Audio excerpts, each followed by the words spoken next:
That part in Kraven the Hunter where Rhino makes The Kravinoff hit failed. All of our guys are dead. That's right. What the fuck happened? What the fuck is going on right there? How did that make it into a movie? Yeah. The closed captioning is this. That's what he says. Yeah. All of our guys are dead.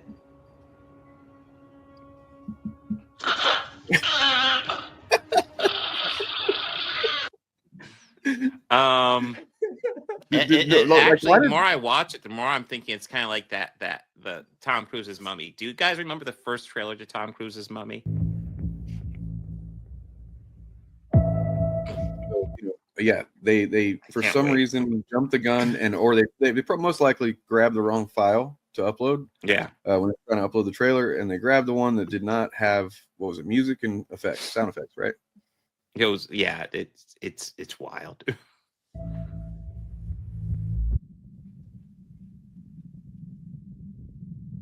At this point, you still think it's artistic choice.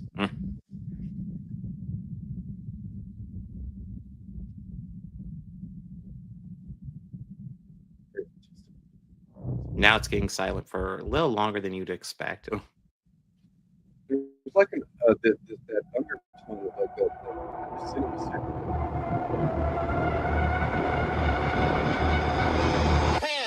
Pan. This is November 4, 09er. What the hell?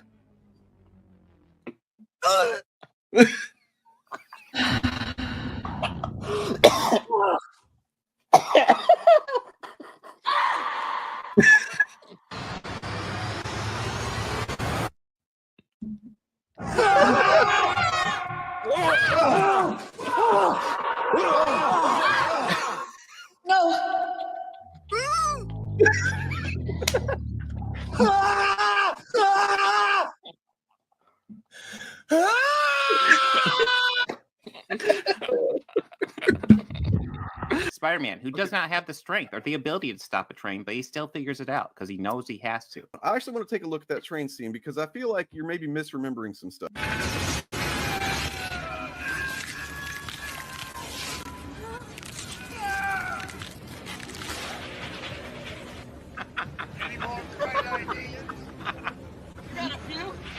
And he still stops it. He still does.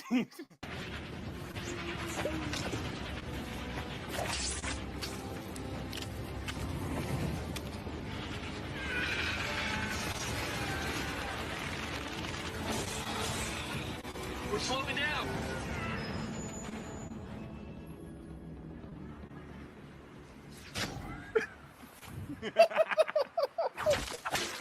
There's my boy. There's my boy who saved the day. Oh, shit. Case closed. Right. What the fuck is that? I that? did not remember that. Welcome to every video we make. We use one little thing and then we build the narrative out of it. Welcome to every video we make. We use one little thing and then we build the narrative out of it. Brie Larson says one fucking thing and we make a whole video out of it. That's what we do. Words are flowing out like woke Mary Sue, objective truth. They don't mean much, but nothing ever ties across the grift of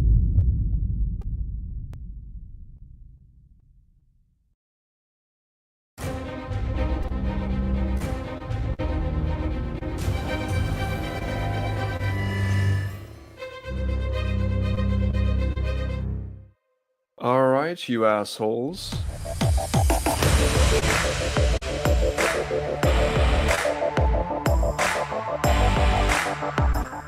You can pick up the softback trade paper.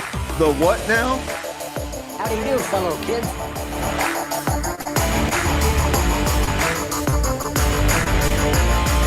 The fucking what?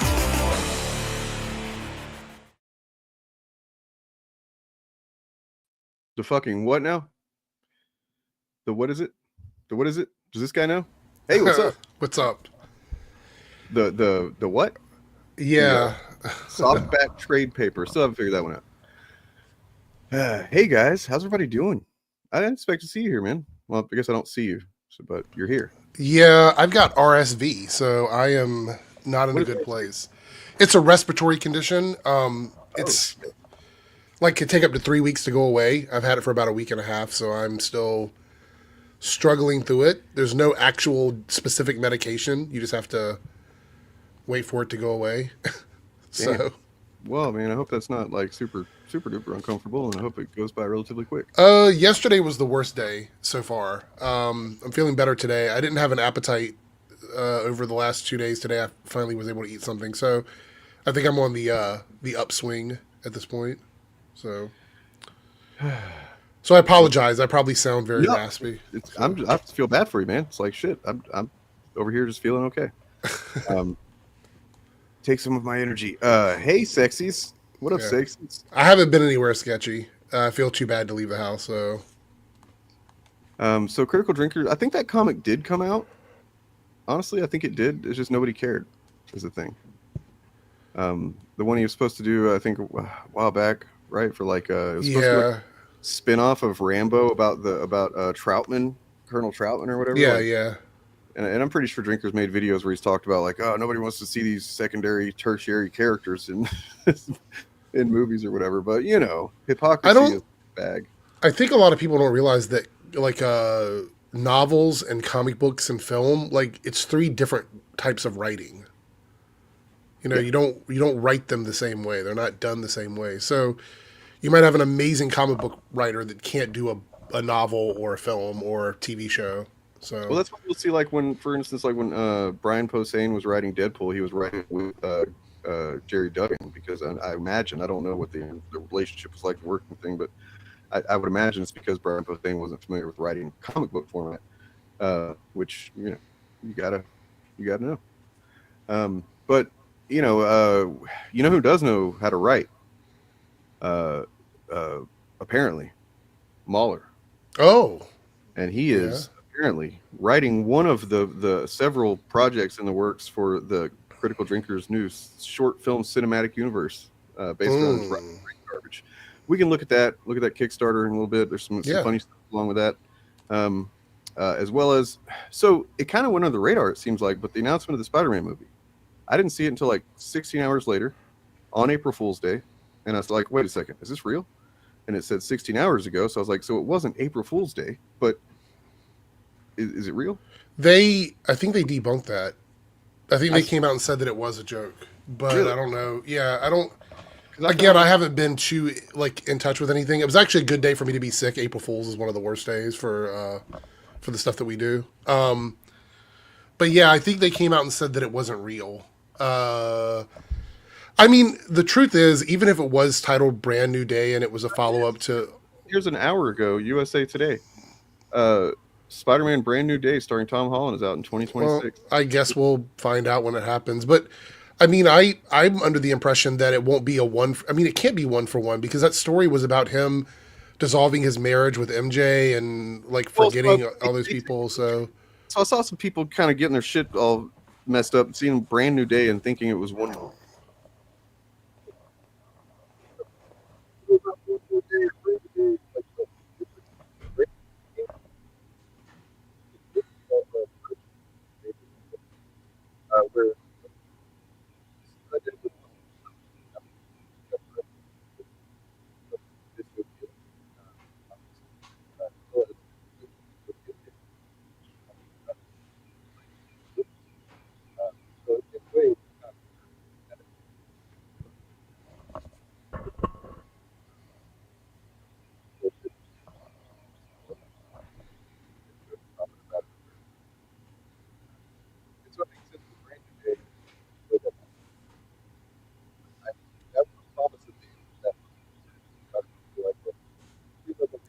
Dane, they're saying your audio is not working for them. I can hear you, but apparently they're saying they can't hear you. Weird. In a wind tunnel, huh? Uh-oh. Last time that happened, it was because my mic was wrong. Check. I mean, I can hear you. I could hear you before. I guess it was just an issue through stream. Yeah, everybody's saying the audio, but like, I don't know, man. it sounds good to me. Yeah, I know One More Day was the initial story. Brand New Day was the follow up to that. So that's what I'm saying. People were saying that would be it would be bad for them because it was like one of the worst Spider-Man stories in history, whatever. But it's never going to be a 1-for-1 translation or adaptation. Sure. Yeah. It's just going to be a title they use, just like with everything. I mean, I would be pretty disappointed if they, did a one. I mean, Brand New Day wasn't really a specific story as much as it was just like what they titled the era of post One More Day. Right. It was like he's single again. It's been a long time since he was single. All that shit. So, we'll see how it goes. But I wish I knew what was going on with my mic. Thanks for letting me know, and thanks for letting me know that it's fine. Oh shit, computer's right there. Holy shit. Yeah. So there's other stuff to look at too. But what do you got? Anything you wanted to talk about? I mean, I know we're not doing politics or whatever, but Wisconsin victory last night was really big. Well, I thought that was for the Fapcast, so I don't want to dive too much into it. But Susan Collins, I think is her name, from Wisconsin, won the seat in a special election last night that Elon dumped $25 million into, and gave out checks for $1 million each to like 2 different people. One of them being someone that was not random.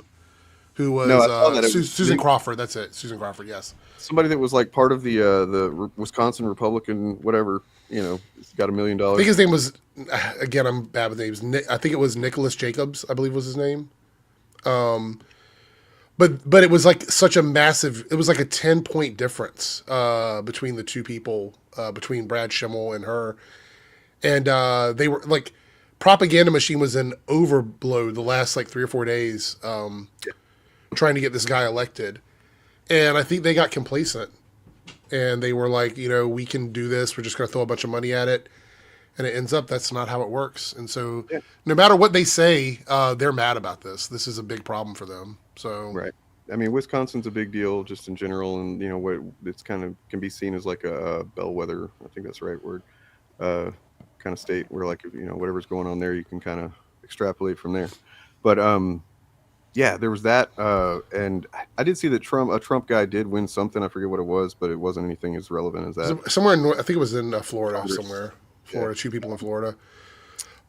But Florida's going to Florida, so I think Florida's kind of its own thing, But I mean, there's another special election coming up, I believe, in North Carolina with another seat similar to the one we just saw, where they believe it might be a similar situation if people turn out. Because on Fox News, they're saying, well, the Democrats mobilized and blah, blah, blah. Yeah, I mean, that's what we have to do. That's the only way we're going to fight back against this. So, by the way, did you see that you were the subject of a JJ Trujillo video? No. When did it come out? If it's been the last 3 or 4 days, that's why I didn't like see it. Today or earlier today or something. So like it's the title is homosexual YouTuber eviscerates FNT, quote, too gay for me. So he goes over your community post that you did about excuse me, sorry, going to see Snow White, and yeah, that whole thing's weird. They're still talking about Snow White, like it's so dumb. They're even trying now to pin a rated R like action thriller movie against Snow White, and it's like, what are we doing? Right. Written by Chuck Dixon. Literally, fucking Eric July put that video out, and that just seems so desperate to me that like it's almost as desperate as Birds of Prey versus Sonic the Hedgehog. It's just so.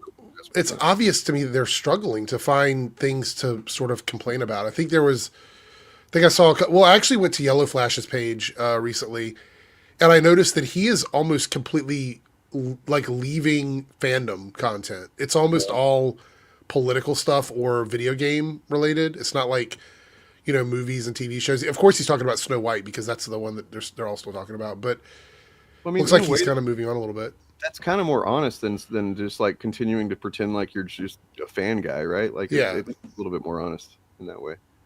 But yeah, we do seem to be experiencing a lapse of Chud content. I suppose that's why we had to step up and become Chuds ourselves in my most recent I saw that title. It's hilarious. We're Chuds now.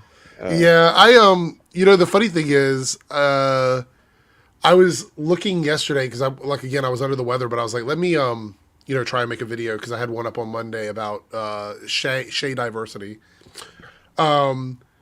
But there's just not a lot. I mean, I could probably find something to talk about, but I was like, I'll take the day off. I'll stream today and then make a video for tomorrow. But yeah, I mean, they're kind of just like regurgitating all of the stuff they've been saying for the last 2 or 3 months. There's no major astroturfing going on right now.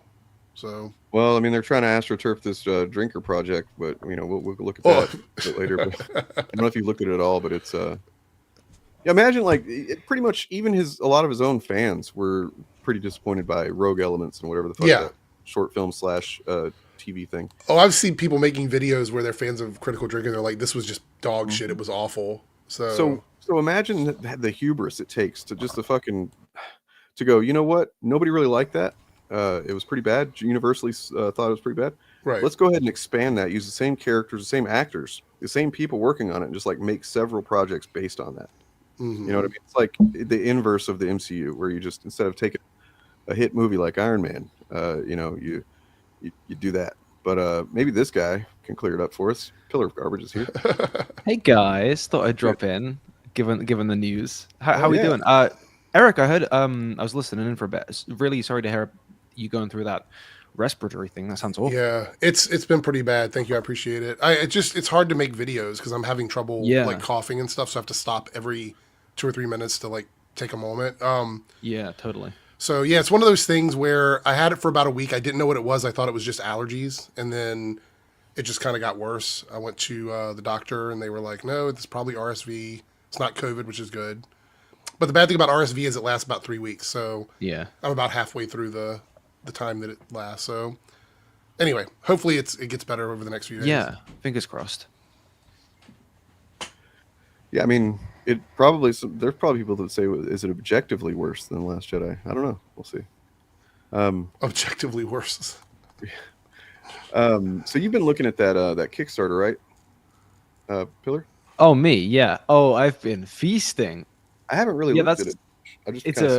Are they deleting something about deleting comments or something? Deleting negative comments?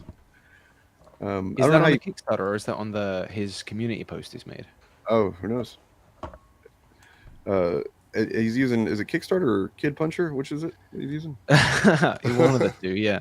Got him. Trial by Fire. So just like, right off the top, man, it's so generic sounding. They're already making, pretty decent money, pretty good coin. From what I understand, though, that this is like about their 25 backers is about half of the money. So that tells you that he's got a couple of whales in the crowd. Yeah, not surprising. So, right off the bat, the great thing about this is the guy whose whole shtick is today's entertainment landscape sucks. That guy. He took a look around and he said, "You know what we need? Another cinematic universe that'll set things right." Yeah. I mean, because they've been doing so well lately. I mean, it's just might as well go ahead and do this. I just can't imagine thinking that people want more of that Ryan Drake shit, and and it's odd because they seem to be trying to address some of the legit criticism that thing got, but that you can't escape the foundational criticism of it just like being a derivative, nothing. I mean, also being about a guy called Ryan, because we all know anyone called Ryan being involved with anything. At least I could do a better accent. That's true. I just want to point out that my issue with the film and everything surrounding this is these are the guys who claim they know how to fix these billion-dollar brands. Like they know all the answers. That's what they do for a living. They sit around and nitpick, and they get pedantic, and they go around looking at things and cherry picking things. And so I would assume that if they were making something themselves without any oversight from a studio or an executive or board of directors or any of the stuff, no DEI, no Sweet Baby Inc., none of that, it should have been a slam dunk. But it wasn't, which goes to show that no one should take their criticism seriously again after that. The problem with that is that Mahler didn't write it, and now Mahler is on the fucking scene. Okay, Mahler. Oh, how's he described it? He's long form content expert or something like that, isn't it? Content expert who's going to be writing a short film. Yes. Interesting. No, it's funny you say that though, Eric, because one that those kind of intellectual blinders are so firmly affixed to these guys' audiences. One thing I briefly touched on in my video on Rogue Elements was the fact that some of the comments and responses that piece got were kind of taking for granted that the drinker's hands were tied behind his back. You know, you'd get responses like, "Oh, I'd love to see what you could do in the future with more freedom, with less limiters." And it's just like, what do you think this was, guy? Right. Yeah, I mean, it's his. This is his baby. This is a director's cut. This is his thing, you know? I'm pretty sure that they were just kind of like letting him call whatever shots he wanted to, right? I mean, he was a big part of it for sure. Yeah, I mean, and it was money that wasn't it money that he raised to make this? Yeah, it was his a Kickstarter that he set up with after the director bloke came to him. Yeah, and there is, you know, one could, I suppose, say, well, yeah, the director bloke came to him. The director bloke co-wrote the script, and he had a big part of the kind of input behind the making of it. But the thing is, there's always going to be other guys that have big inputs, except for the writer, right? If we're talking about someone entering the space of creating short films or TV or what have you, there is no scenario in which one kind of auteur bloke does the whole thing. That isn't how the medium works. No, it doesn't. That's a really good perspective. I mean, I think a lot of people don't understand that even if you are the main creative voice behind any film or TV show, you are not the only person contributing to what that show is going to deliver on. There's going to be other people taking part in that, whether it be the acting, the sound, whatever it is. But Drinker is someone who says that he can see these things coming from a mile away. So you mean to tell me he was in on the post-editing process and didn't see any issue with this before it came out? That's the part that I find hard to believe. Oh, Dane, you're muted. Oh, no. Yeah, sorry about that. I didn't know until very recently, as in like a couple hours ago, like I didn't know if he had addressed any of the criticism really or said anything negative about his own project or whatever. But apparently he did. And but it's in like an unlisted video. Oh. So why is it unlisted? That's weird. No, it's only for I guess a lot of the kind of behind the scenes featurettes that they were posting when they were making Rogue Elements were unlisted as well. So maybe it's like a backers only thing that someone's stumbled across the link to. That's how I found some of the footage I used in my video. Well, I mean, yeah, I haven't watched this yet either, though. It's only got 232 views, looks like. And we can be. Someone's put in the chat, release the Drinker cut. Elements, the first short film that we financed through Kickstarter a couple of years ago. I've talked about it on live streams a bunch of times since the film came out, but I've never... Or was it? What was it? What do you call it? A TV thing? Whatever the fuck? I don't know. It was a concept or proof of concept. Actually. Yeah, but by the end it was being sold as a TV proof of concept. Yeah, because I mean, the first thing that I ever noticed about Critical Drinker when I really paid attention to him for the first time, I made a graphic about it that got kind of went around. But like how he'll just change the framing in retrospect of whatever he just turns out to have been wrong about. So like whenever he did a trailer review for Prey, and it was just like a trailer review, and it said how not to do a Predator sequel or whatever. Or, this looks terrible.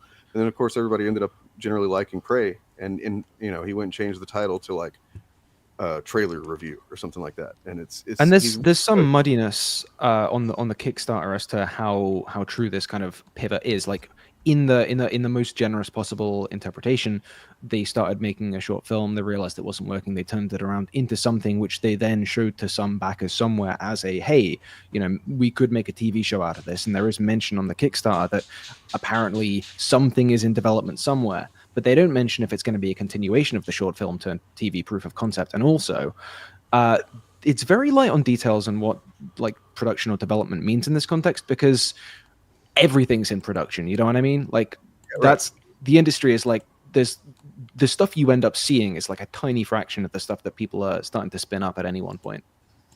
But the thing that I'm we can be confident about when it comes to drinkers and especially like Mahler's fans is that they do not ask questions. They're not going to be critical of the things that are said. Well, one thing we can circle back to in a bit, maybe. I'm sorry, I don't want to feel like I'm kind of taken over here, but this is like my special interest.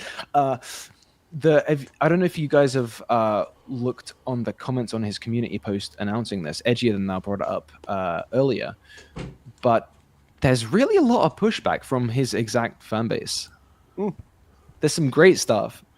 So like, they're mad that he's like asking for money again, essentially? Oh yeah, there's a ton of that. I'm just scrolling down it now. He doesn't need the money. That's the crazy thing. He makes enough money. So we said on the Kickstarter that we won't put a penny of this into our own pockets, right? And that's probably true. They don't need to. Then, like you said, they're making a ton of money. But like even so, right? It's this guy saying, "Will it be better and more transparent than your last one?" This person says, "Tell you what, you give me 237 million and I'll produce you a done film, I promise." This person says, "Please give up on rogue elements." This person says, "No, lol." This person says, "Your last quote project was the most embarrassing shit show ever made. Then you have the nerve to slag others off at something you can't do either." And I could keep going because the entire post is comments like this. Well, so I went ahead and brought it up here. This one, right? Oh yeah. You have to, obviously the more positive ones are kind of clustered toward the top, but even then, we start to see it creeping in. Would it be as experimental as Rogue Element? Nah, look, that's a 3-letter response. Nah, period. I sure hope this is April Fool's prank. Yeah, good times, good times. I wonder if does any of this register to him? Does he even give a shit? You know what I mean? Like, no. Yeah. Does he think like the last project is a waste of money? That's hilarious. I mean, it's like you say, Dane, the whales are on board, and that's kind of the main thing. Yep. Sadly, I have to agree with the other commenters. It seems like a bad idea.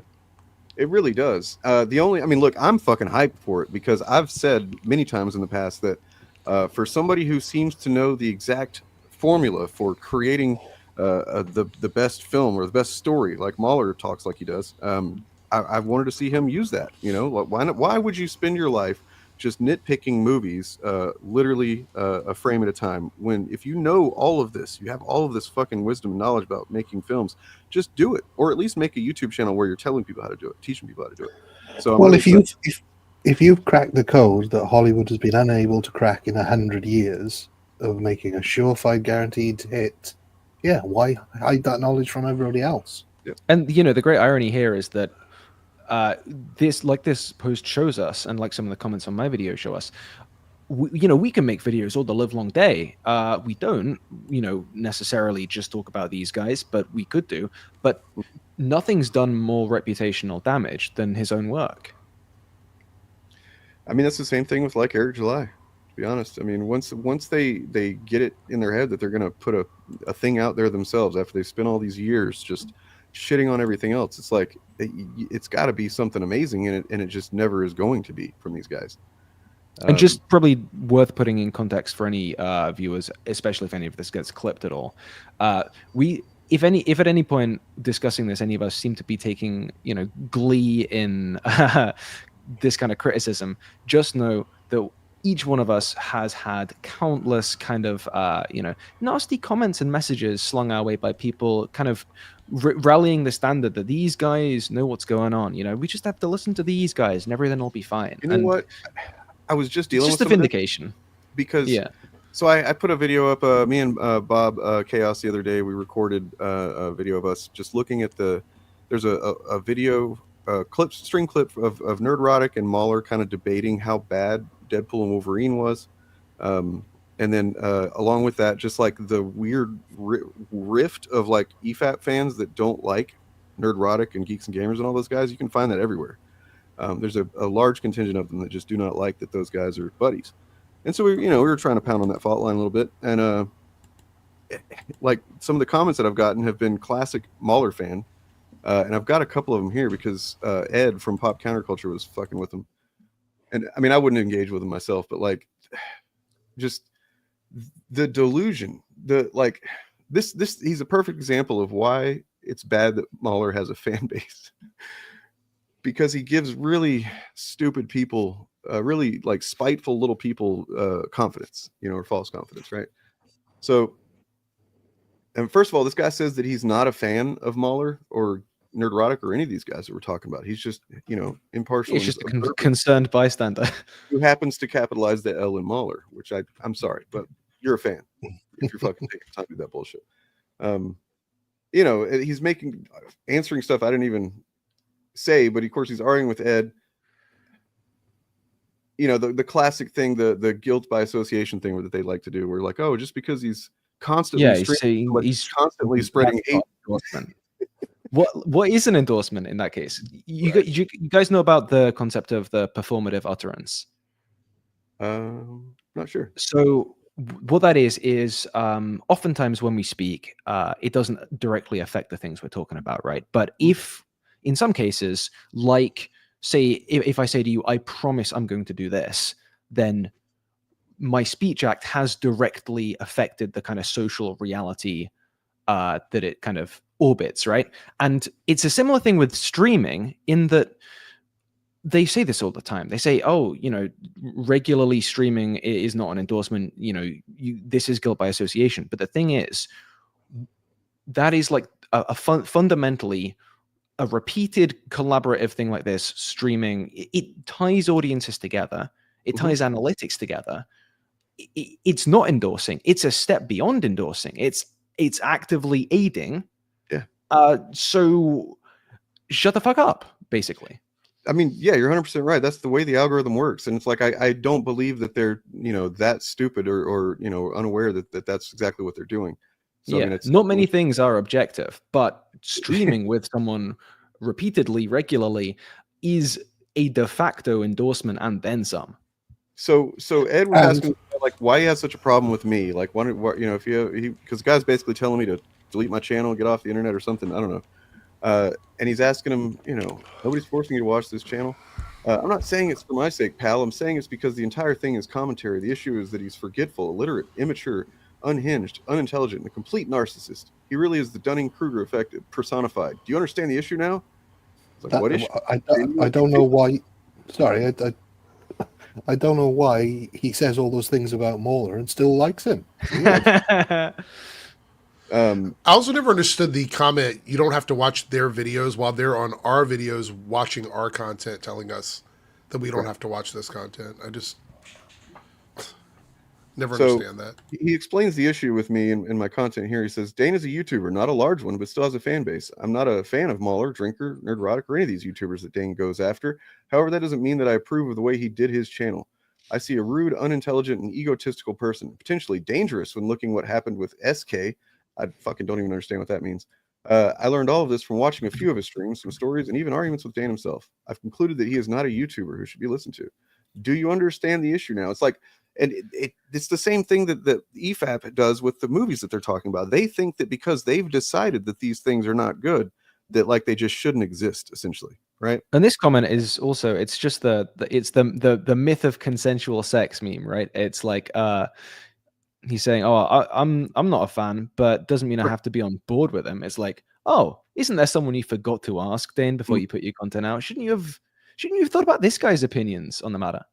But I mean, this is one of the many strategies that Chud fans have used over the 5 years I've been doing this, which is like, oh, I don't even know who Nerdrotic is, and then you like go look at the descriptions and you subscribe to Nerdrotic and Geeks and Gamers. It's just happened countless times. I don't know why they think that's going to be like make their opinion have more weight or something, but yeah. But like we've always said as well, let's reflecto this on them. If you're not allowed to comment on bigger channels because this person has deemed you not intelligent enough to do so, why should these channels be allowed to comment on big movies? Because they have bigger numbers than me. And also, why should these guys be allowed to comment on your videos? Like I did that whole switcheroo to a guy in a comment section the other day. I think it was actually this Rogue Elements video I did, and he was like, okay, you make a movie, then we'll talk about it. Checkmate liberal, that kind of thing. So I just replied to that some shit like, I see you've commented on my video about the Critical Drinkers movie. Unfortunately, I can't see that you've made a video about the Critical Drinkers movie, so I'm going to have to disregard that opinion. And I tried to find it earlier today as this was all coming up, get the receipts in the back pocket. And I think the guy deleted it. By the way, I did want to get this out, not get it out of the way, but I feel bad we didn't already address it. But yes, Val Kilmer passed away yesterday, which is pretty sad. Dude had some good roles, some great roles. So I saw the news so late, I wasn't sure if it was just one of those sick April Fool's Day things where they say something awful. But no, not in this case. Yeah, I saw it confirmed today again. And I was like, oh, so it really was a thing. So, I mean, if anyone's seen the documentary, he wasn't well, but he was in good spirits, at least at that time. He'd had health problems, but yeah. Didn't he have fantastic actor? Part of his throat Sorry? removed? Wasn't part of his throat removed for cancer? Yeah. So he couldn't speak. So in the documentary, his son voices over as him, basically. His son provides his voice. Yeah, great actor, great roles. I know he was claimed that he was difficult to work with, which is something I think he acknowledged. But but he's like easy to look at. He was easy to look at. That's the thing, I don't think there was ever any details of wrongdoing necessarily. I think he was just quite a prickly person, which you get. And I think that he made a pretty good Bruce Wayne. Maybe not bad, but a pretty decent Bruce Wayne. I liked what he did. So anyway, back to this business. It seems like Drinker's not having the best welcome to this. And so go ahead. I'd love to, in a minute, take a kind of brief rundown at the short films being mooted here, because is what my little tagline today is about. They're making DCU here stands for Diedrich Cinematic Universe. They're making a whole short film out of like a side character in Rogue Elements called Diedrich, who I'm sure the actor is great when he's not doing a Russian accent. Plays a Russian who can't really do the accent at all. So it's going to be interesting to. Based on his name and the accent, I assume the character was German. Yeah, I mean, maybe I'm misremembering, but let me do some checking. Let me get that. That's like the one interesting kind of performer in that thing is who I'm thinking of, right? Like he might have some chops. Not the guy that was acting opposite boring ass Ryan Drake. For the first scene or so. For most of it, and the German accent is best described for the American viewers as Hogan's Heroes, well, for the older American viewers, and for the British viewers as a low level of accenting.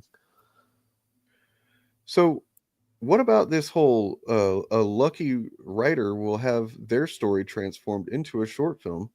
What's up with that part of this thing? Well, any viewer of The Critical Drinker, or anybody really, can submit their own script and presumably will be richly financially rewarded for doing so. I mean, you wouldn't just write a script on spec and submit it for no money. It works on a few levels, right? On the one hand, it's obviously it fills out the pitch. They probably had the other ones ready to go, and then they were like, "Hey, this sweetens it a bit. Let's do a crowdfunding idea thing." The next level is kind of audience goodwill, like maybe a bit of a mea culpa for Rogue Elements. Hey, maybe some of your feedback would help this whole project, guys. Maybe you're right. And then obviously zooming out the whole way, it is just kind of playing into the real big picture stuff of kind of, I guess you'd call it like pop culture populism. The audience is right, the customer is correct. Power to the people. Hey, guy who watches YouTube videos and doesn't really know or care about film as a medium, but beyond that, you can do it better than the big shots. Yeah. There's Dietrich, Brian Bisson. Yeah, I thought he was like the one guy that kind of was interesting. I can't remember what nationality he's supposed to be. I thought it was. I must have been misremembering, because I mean, you can't tell from the accent. Maybe he's like a German-Russian dual citizen. Bit of Slovakian in there. Fucking, is this a chick that shot Drinker in the dick? But he died? Yeah. Diedrich, Ryan Drake. Nationality. I think it's probably worth watching a bit more of the video we started with. Because I'm seeing just little, because like, I half apologies for the previous one. So. And I noticed he said that the whole cast is back, so that'll be interesting.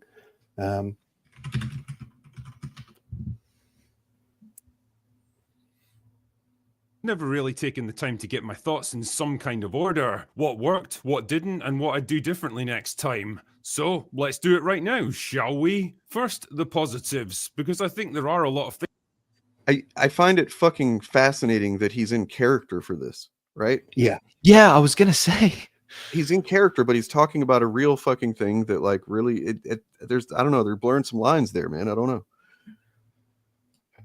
Things that worked out really well with this movie in terms of the look and feel, the cinematography, the fight sequences, and the sheer level of professionalism, work ethic, and commitment of everyone involved. I'm super proud of what we accomplished with Rogue Elements. This was not an easy film to make by any stretch, and although we were lucky to have some serious industry pros on board, for a lot of us this was our first real experience working on a project of this scale. It was definitely a learning experience, sometimes a harsh one, but it was absolutely worthwhile. The support that we got from the backers and the steady stream of updates. Wait, pause it for a second. A learning experience. If you know how to make movies at the level of like Disney and Warner Brothers, why would this be a learning experience? A £300,000 learning experience at that. Right. I would so you're going into this with a you're going into this admitting that you didn't know how to do it. So it's a tacit admission that all of his criticisms about, like, you know, is just like a guy sitting on his fucking couch saying, "Oh, I could do that better," when he, you know, literally can't. And let's not forget, this is the 21st century where how to make films has been more accessible than ever before. I mean, you look at the 90s indie movement when Kevin Smith made a film, which was a learning experience, and that was very successful.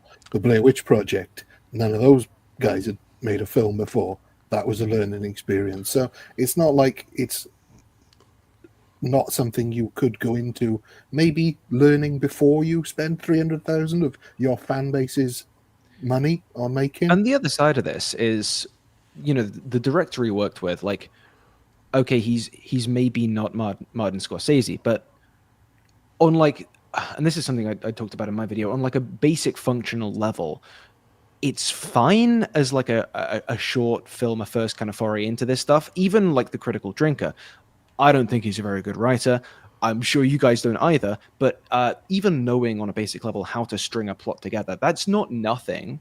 Right. And the fact that it still turned out like a bunch of hot dookie, yes, that tells us they probably went about it wrong, probably should have had a smaller scope, probably should have known what they were doing more. But it also tells us that this shit is actually kind of hard, right? Yeah. Harder than that kind of whole soapbox rests on. I also would like to say that going into this, like, it's the hubris, like it's the ego these guys have. So 100%. Like Ryan was saying, there's no shortage of how-to lessons on making a short film or something along those lines. You can pay for them online. You can even find them free on YouTube. So the fact that he didn't, and he says he has connections in the industry. So you didn't have anybody in the industry to help you do this, to make it look more serviceable? Like, it just doesn't make any sense. It's literally just all ego. That's what it is. It's all ego and hubris. So how much of this is just like, is just straight up, they want to get the bag. He wants to get the bag, right? And how much of it is like, he's just been gassed up by everybody around him. He's all gassed up now and he's fucking thinking he's gonna nail it. You know what I mean? It's like 50-50. What I'm kind of thinking of is like, it's Ben Shapiro syndrome. Like, looking at the stuff he puts out on YouTube and the complete lack of effort he puts into the kind of, you know, the production of it, it doesn't seem like YouTube is The Critical Drinker's preferred medium, right? I feel like it's kind of all that's kind of gone to his head, plus the, you know, the background he has in turning out formulaic thriller novels. Is he not kind of now looking at his YouTube status and thinking, okay, so this is a good, you know, golden goose for the time being, but couldn't it also be a kind of a ramp into doing this thing, filmmaking, which I've always kind of thought I could do better than everyone else. You know, let me try and turn this platform into a bridge into that, instead of just like maintaining the golden egg laying of the goose of this weird metaphor that I've dragged on far too long. You know what I mean? Yeah. I don't think it's money, because he makes more money off his channel than he did off this project or anything that's come from it or from his books. I think it's ego. It's got to be. Everyone's told him he's great. he always thought he was great, which is why he wrote those terrible books. And so now he just wants as many people as possible to see how great he is and give him the rewards he thinks he deserves. And it's not all negative, right? Like, you know, hey, if you can do it, if you can fund it, make a movie. Great, good. If it's bad, that sucks. Right? It's just putting it into the context of the, you know, as Mauler would say, the cultural meta narratives around this kind of stuff is where the, you know, the funny damage does to the meta narrative of culture. Yeah. Crazy. Yeah. Yeah. By the way, guys, I don't think Ben Key is going to be able to buy it. Ben Key is gone, like it's dissolved. So we should fold it into the Diedrich cinematic universe. Yeah. I don't think. I know it's not related to this. I don't think Daily Wire is going to be around much longer anyway. So no, it seems like they're having some problems, to say the least. And behind the scenes insights we were able to give them were absolutely top tier, and I've got no regrets about how any of that stuff was managed. Anyway, that's enough sucking my own dick. Let's talk about the lessons that I learned from this film. 1. Making movies is expensive. And I don't mean Electric State kind of expensive, where you spend $320 million to make something that looks like a direct-to-video sci-fi movie. I mean, making films at any vaguely professional level costs way more than you could imagine. Oh my God. Really? Really? Isn't this a guy that complains about the budgets of movies? He just mentioned Electric State. So you complain about budgets of movies when you don't know all the details about them. You make your own movie and they're like, oh shit, this is more expensive than I thought it was going to be. And also, he just mentioned Electric State. This is a 10-minute, unfucking listed video, supposedly just being about the lessons learned, maybe to build some confidence in the whales for the next project. It's like what we were talking about earlier about the fact that he's still in character for this. He's still got to keep the fanning the flames of the culture war bollocks, even for this ostensibly kind of journalistic, you know, honest reflection as Will Jordan of the experiences of like little chud snacks. You got to feed him little chud snacks. Yeah, you got to get him the chud snacks. That is nuts. Half a sentence of this 10-minute video is wasted on the Electric State bashing. Sorry. Various fees and taxes were deducted, which meant we could afford to hire professional actors and crew. Great stuff. Oh, the fees and taxes. Hang on a sec. Line from a fun little. Wait just a minute. The fees and taxes that were deducted. So the actual budget he had was more than he thought he was going to have. Right. Because they were able to deduct the various fees and tax breaks. Which is the arguments we make about the big budget movies when actors have high tags to go along with them. We're like, we don't know how much money they saved in rebates and fees and taxes and things like that. We don't know those things. And he's not. Does. Oh, don't forget that. Nerdrotic knows exactly every penny Disney spends on everything. Exactly. But you also notice he's not telling us here. He's not telling us how much he saved. And he's also, not giving us the numbers. To be as generous as possible. Don't know why, but just in case. Maybe the phrasing's a bit strange there. Maybe he's talking about the amount of that budget that the Kickstarter platform fees took out. Even if so, possibly, yeah. That's 5%. You've still got nearly 300 grand in pounds. So a producer's job is supposed to be to know what those are before you make the film. Exactly. So what role is he going to be taking in this officially? Is it said? Well, all I know is if he didn't understand the budgeting of making a movie, why was he making a movie? That doesn't make any sense. Yeah. And again, it's like these are the kinks you work out maybe with a 20 grand budget. Well, so the way I saw it, there was that, from what I understand, is that it was like a guy or a couple of guys that have a pretty extensive history of working in the film industry on like stunts and whatnot, right? That approached him wanting to make a Ryan Drake thing. And a couple of the listed producers on this. Yeah, the director shopping it around Hollywood, and they previously produced a bunch of TV, a lot of the sort of Canadian short stuff from the 90s, but also 24. So what help were they? Yeah, it's the director that came to him, and I think he is known for, well, not known, but he previously did a lot smaller scale indie stuff, sometimes even without a budget. So it's understandable that he wouldn't necessarily know all this in pitching the concept to Drinker. But as you say, from the jump, they had industry names attached. From the jump, all this was known. All this is yap to kind of translate into, if we run it through the D-critical Drinker fire, it's here are some reasons that sound good to you. Now, money, please. Right. Yeah, I mean, the thing is, he didn't even budget out the film. That's the part that's like baffling to me. He asked for an arbitrary amount of money. He just said, "I want this amount of money." What if he didn't spend the whole? We don't know how much of this money went into the movie. Did he pocket some of it? We don't know. There's no transparency.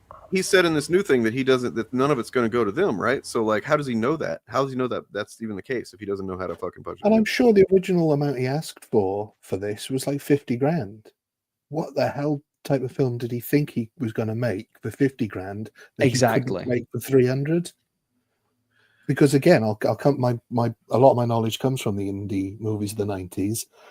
Kevin Smith chose to make the film he did because that's how much we could afford to make it for. He set it in a convenience store because he had one that he could use. That's what you do when you're doing a first thing. From memory, I think the only salient change in the description of the original Rogue Elements pitch, which was for far less, as you say, I think it was supposed to have a shorter runtime. The rest of the description is similar, like, you know, fewer scenes and stuff, but there's the warehouse infiltration thing that was always part of it, the action sequences, all this. Either way, you know, if this whole thing was a learning experience and you didn't realize it would be this expensive, like, hey, that's fine. It's a learning process. But doesn't that kind of tell us that when you put the original Kickstarter up with the original goal, you had no fucking clue? I don't see $300,000 on the screen when I watch this thing. You know. Oh no, £300,000. So more than $300,000. Right. Well, so I don't see that either. So I'm guess I'm just wondering what the fuck happened to the rest of the money. And I don't know. I don't want to make any accusations here. I'm seeing people say that this is going to be a bomb. That's the thing. It's not, because the way that it's being done, it doesn't matter. I mean, it's already going to be funded. It's pretty clear that that's the case based on what it's already made. So they're going to get the money to do the thing. It doesn't matter how it actually is received because they're going to pretend like it's a win. That's what they're doing with this now. Yeah, it's free money. They're acting like this one that pretty much everybody, even his own fan base, was like, it's pretty bad, or at least not very great. You know what I mean? And they're acting like it's some kind of big win, and that that's a cause to spin off into a bunch of fucking other short films about these nothing characters. What's interesting about the pitch video you put up for this is a lot of the comments don't realize that this ever got made. Yeah, they're all looking forward to his first film, his first attempt. Which possibly also worth noting is, even if, and I believe this because I feel like there's not a ton of transparency, but there's enough that this would be, it'd be a big enough scandal that if it came out they've been laundering some money, I don't think they'd do it.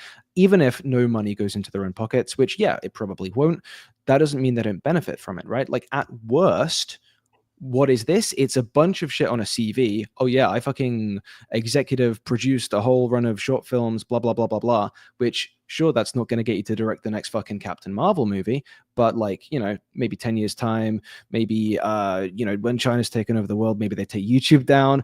Drinker's looking for a job running a local TV station in Scotland. This gets him in the door, And so this was filmed in Peterborough, Ontario, in Canada, is where this movie was filmed.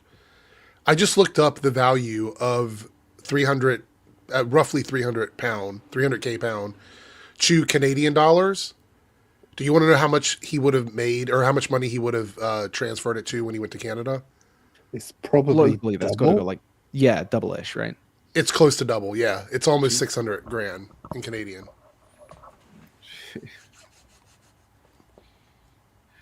Wow. Somewhere there is just a warehouse full of maple syrup that is just, amateur project into an actual legit production, the costs and the red tape and the complications skyrocket. Now you have to deal with actors unions and agents and crew unions and health and safety and tax regulations and a million other things that you don't even need to remotely care about when you're just filming a movie with your buddies. Now, I totally get that all of this stuff is in place to keep people safe, and for the most part, I absolutely support those kinds of safeguards, but fuck me, it does lead to some pretty absurd roadblocks. Like, imagine you want to have a fight scene in a shallow pool of water for dramatic effect. Well, you're going to need a lifeguard and a paramedic on hand, and the water has to be chemically tested, and the actors have to be briefed on health and safety protocols. And what? He has a problem with this? Yeah, man, I can't believe Rogue Elements was shit because of woke. I can't believe that. That's crazy. That makes perfect sense. his movie was only sucked because of woke. It's because of the woke lifeguards outside all the puddles. I'd seen something said about what he ends up laying some blame on, and I'm waiting for him to do it, but I don't want to spoil it yet. I mean, this stuff is just mad, though. Yeah, the water might have horrible diseases in it because it's on the ground, and the actors might get it in their mouths. All right. So what we're gonna do for this shot is I'm gonna fucking give you a swirly in this random puddle outside a warehouse I found, and you're gonna drink that shit down, and we're gonna get a few takes of that. Yeah, sound good? Spent all morning getting takes on this, so just go ahead and get down there and suck that shit up, buddy. Yeah, get a mouthful. And if you don't want to have to deal with all of those health and safety issues, just don't have it be near a puddle. Or don't do a fucking creative. Kickstarter for a massive movie. Just take the camera out with your buddies and make a short film. You know? Yeah. But my brilliant idea about the puddle, it has to happen. And you have to have warm blankets and heaters and probably an on-site therapist as well. This is all stuff that has to be factored into the budget, the timescale, and the script. And because we didn't have much, what's probably doing there? It wasn't. Yeah, what is probably doing there? He's just fucking making shit up to like butter up his point about woke ruining his movie. Like, dude. What's probably doing that? You made the movie. You know if there was a therapist there. Spoiler alert, there wasn't. Unless they were supposed to have a fight scene which actually took place with one of their faces getting shoved in a puddle, and they did cut it for that very reason. Yeah. So he's sort of meddling with the truth there, where it says like, this is what we spent just so they could fight near puddles, when actually what he means to say is we cut a scene where a guy's face was in the water because health and safety made it cost prohibitive. And again, 10-minute unlisted video. Maybe take out the electric state bit earlier in. You got room to explain what you mean there. I don't know. I'm not a filmmaker, so I don't really, I'm kind of a novice. I don't really know what I'm talking about. That even whenever you have like pretty much full control over your project, it's gonna sneak in there and fuck you up. Yeah, it gets in there. It'll get through the cracks. It's woke to have safety on set. So yeah, there we go. Which resulted in a lot of hasty rewriting further down the roads. But I'll talk more about that soon. Believe that. 2. A scriptwriter has no control over the end product. There's basically 3 versions of the movie. The version Okay. Yeah, I don't have an insightful comment. I'm just like, what the I mean, I've got one. He was on set writing stuff. I saw clips of him writing on set. Like what he said there is true. A writer doesn't have any say once they've turned in their script, but he's not a writer on this project. He was a co-writer, I think, but like, the sentence as a writer. The sentence as a writer has no control over the finished product. Mm-hmm. Okay, you don't have direct control. Things change. You have no control. What does that mean? It's just like, yeah, so I wrote a script about a guy going into a warehouse. They actually filmed it, and it turned out it was about like animated gnomes fighting off a dragon. Yes, I'm just the script writer. What do I know? He's absolving himself of criticism. That's what he's doing. He was on set the whole time. Right. He had a cameo in it. Well, he's a producer on it. The other thing, raised money for it. Isn't his argument a lot of times that when these movies are made, that like Lord of the Rings, right?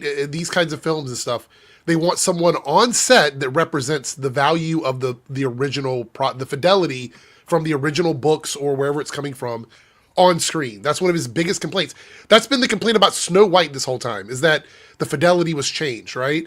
So if the actual person that wrote the books is alive and on set while this is going on and signs off on it, then it is actually his fault. He said it was okay. He's going to try and present it as if the guy that came to him wanting to make a movie or a short film about his bullshit is going to like not listen to him if he's got some real concerns about the direction of things or whatever, or how things are looking. Come on. Yeah, like further to Eric's point, the charge they always level is, okay, maybe it's kind of tacitly implied that we were all on board with the fact that things change in the production process, but they need to have the guy there to be the hand on the tiller. They had the guy here. You were the guy. Also, is he so clueless about the filmmaking process that he doesn't realize that scripts always change? Bingo. Schrodinger's drunkard. What this tells me, we're almost 3 minutes into this video, it tells me that he doesn't know how to make movies. So why is he a critic of movies? That's what I'm getting from this. Pretty much all of his content. I mean, he's done that already with his other content, but I tell you, if he'd put half the effort into the movie as he did, building in all the sort of barely visible excuses into the first 2 minutes of this video, Hey, we'd have a corker on our hands. You want to make, the version you're allowed to make, and finally, the version you're forced to make. The first version is that magical first draft of the script where you don't have to worry about logistics or budget. The second version is one you're allowed to make after a line producer's worked out how much it's all going to cost and cuts most of your favorite stuff out. And finally, there's a version you're forced to make once the cameras actually start rolling, when logistical issues on set, bad weather, delay in filming, having to choreograph some challenging fight sequences to tight timescales, and this sounds like excuse after excuse after excuse, which is something. Like he's saying these are things that you have to sometimes do to get what you wrote. Like he's not even saying things didn't happen. It's just you had to wait because of weather, or you had to choreograph the fight scene. Oh my god! Yeah, I am expecting this whole kind of 1 minute ramble we've just had in the middle of every upcoming big tentpole franchise movie he reviews on this channel. By the way, yeah, he's gonna be like, if it's not there, I'm gonna be real shocked. Way too hard on these things. Yeah. Expectations of what the actors could deliver all starts to factor in. In our case, the actress playing the character of Anya had a lot of trouble with her dialogue, forcing a rewrite of most of her scenes. I'd written a big dramatic monologue for her at the end that would basically explain her motivations for being there. Oh my god. Yeah, there it is. That's what I was waiting on. Somebody had fucking thrown the actresses under the bus, and there it is. No, you don't understand. The movie was good.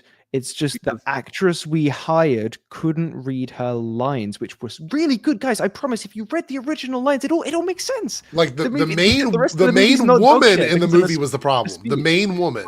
We weren't competent enough to hire a good actress for an important role, and that really fucked us. Is what he's saying. It had nothing to do with the dialogue she was being given being unreadable. Yeah, he's also there's this layer which we're getting caught on here reasonably of like throwing the actress under the bus, making out that they've hired an actor that can't read lines. But it's also just think about the claim. Yeah, the story was a bit muddy, nothing was really explained right, but I promise there was a couple of sentences in the original script which made it all perfect. Like, what? No, what are you talking about? What he's saying is that they had to cut out a dump of exposition. Would they basically explain her motivations for being there? That's exposition. It's better that it's not there. It's better that it's cut. It gives a little bit of mystery to her character. Her character, for me, was the best thing in it because we didn't hear her speak too much and she didn't have to deliver his dog shit dialogue. I do think we were given too little with this character. Like, I think that about all of the characters, really. But it's like, I agree with you that the way to fix that isn't to airdrop a big fucking speech and at the end. It's to kind of thicken out the character the whole way through, right?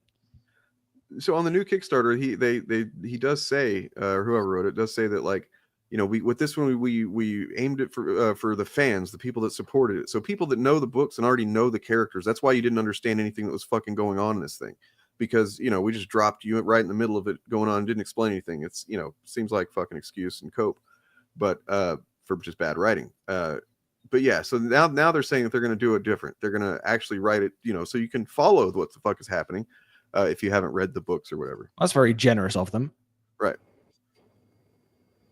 Her past relationship to Drake, and her warning that she wouldn't be around to bail him out next time. It was a neat way of wrapping up her character's presence in the movie, but because she couldn't nail the delivery and there wasn't time to do like 50 takes until she got it right, there was no choice but for Travis, the director, to quickly rewrite the script and improvise a solution. That is just one example of the many things that you absolutely can't control or predict. 3. We wrote the script all wrong. See, when we first came up with the idea... Is this acknowledging wrongdoing here? It's going to be like a kind of winky kind of nod toward. Yeah.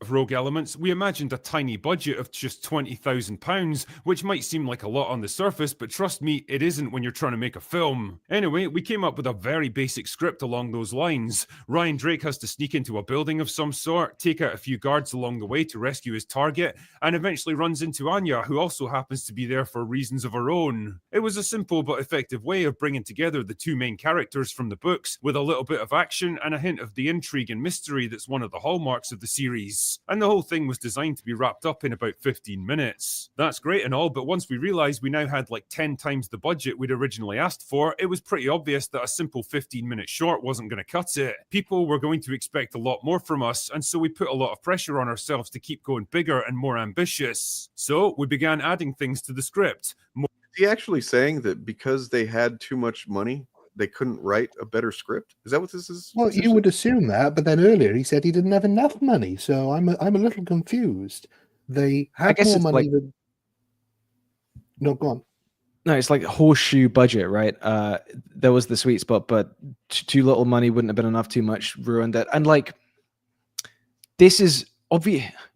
What he's saying here: if you divorce, if this is just like an anonymous first-time filmmaker, this is fair enough. But put it in his context, he should have known better. And also, like all the people that individually gave you a bit of money to make what was sold to them as a short film, a basic short film, you're then saying, we couldn't hack the kind of expansion process that we wanted to do with that. Maybe that's true. Maybe that makes you less skilled at this than you think you are. Whatever. The people that gave you the money, that funded this, they weren't thinking, I'm going to give you £10, but if everyone else gives £10 as well and we get the budget, I want it to be longer. No, they gave the money to, they funded the thing you sold them, and that was a short thing. So, like, why are you even making it bigger? Put that into a kitty and roll that out for the, the bloody Rogue Elements 2 that you're doing now. Yeah. No, absolutely. If you've been given 20 grand if you've asked for 20 grand and they've given you 10 times that, you've still said that what you're making is a short film. So why get it in your head that, we've had 10 times as much money. They haven't made it 10 times longer. They've only made it 3 times longer. But why would you think we need to expand it to 45 minutes?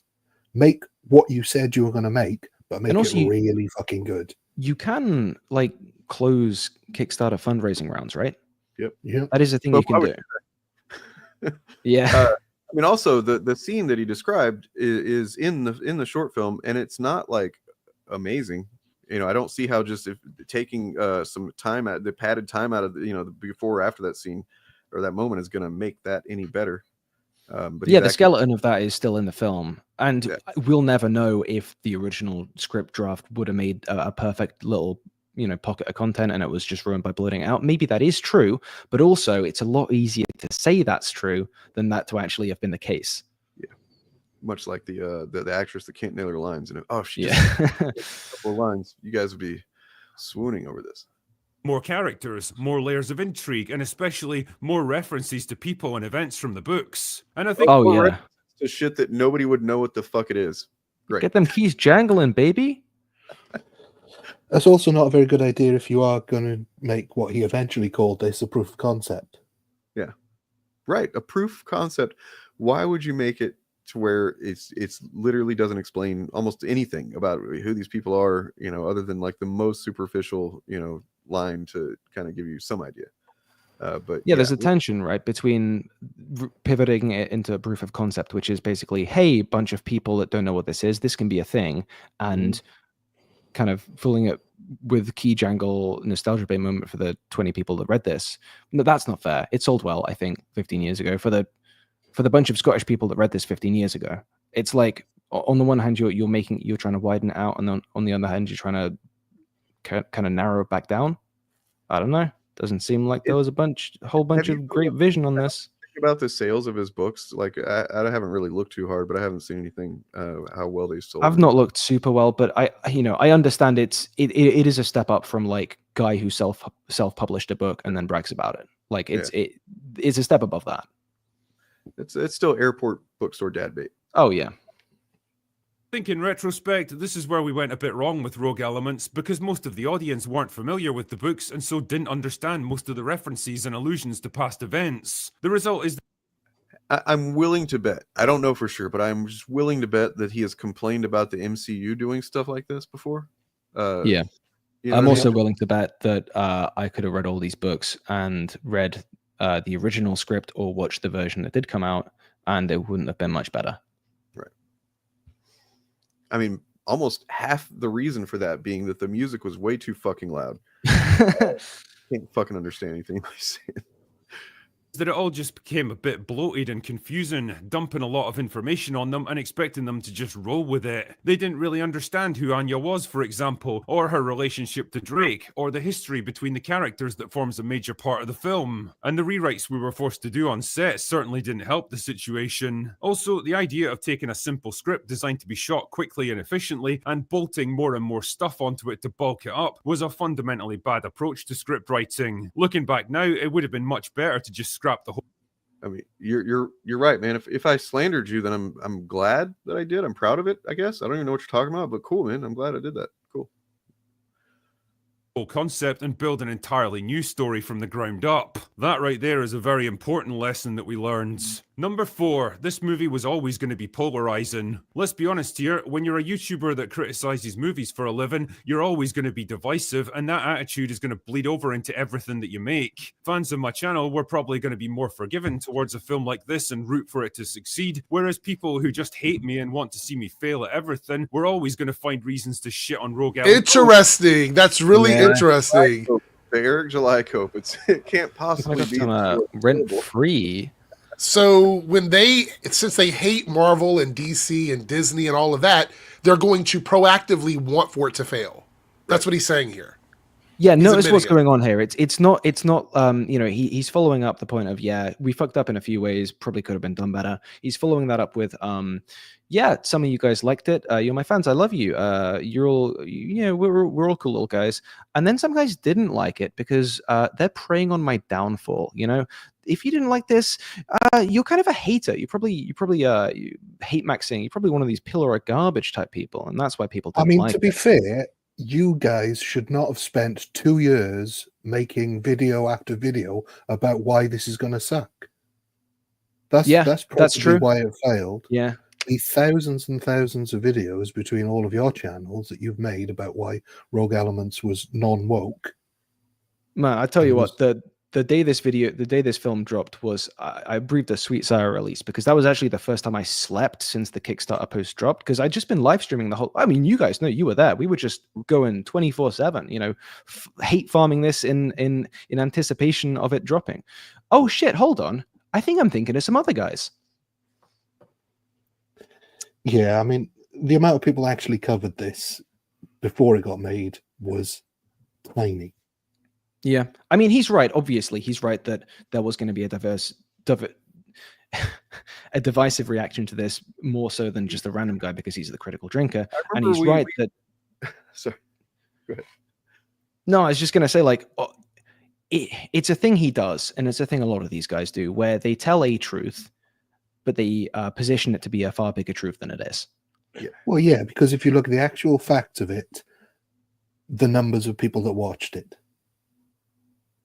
Because people who didn't like it and people who liked it all would have watched it, but the number of people that watched it is tiny compared to the number of people that watch all of his other content. Yeah, he does a Snow White, 7-minute Snow White review or whatever, and it gets like 1.5 million in 24 hours.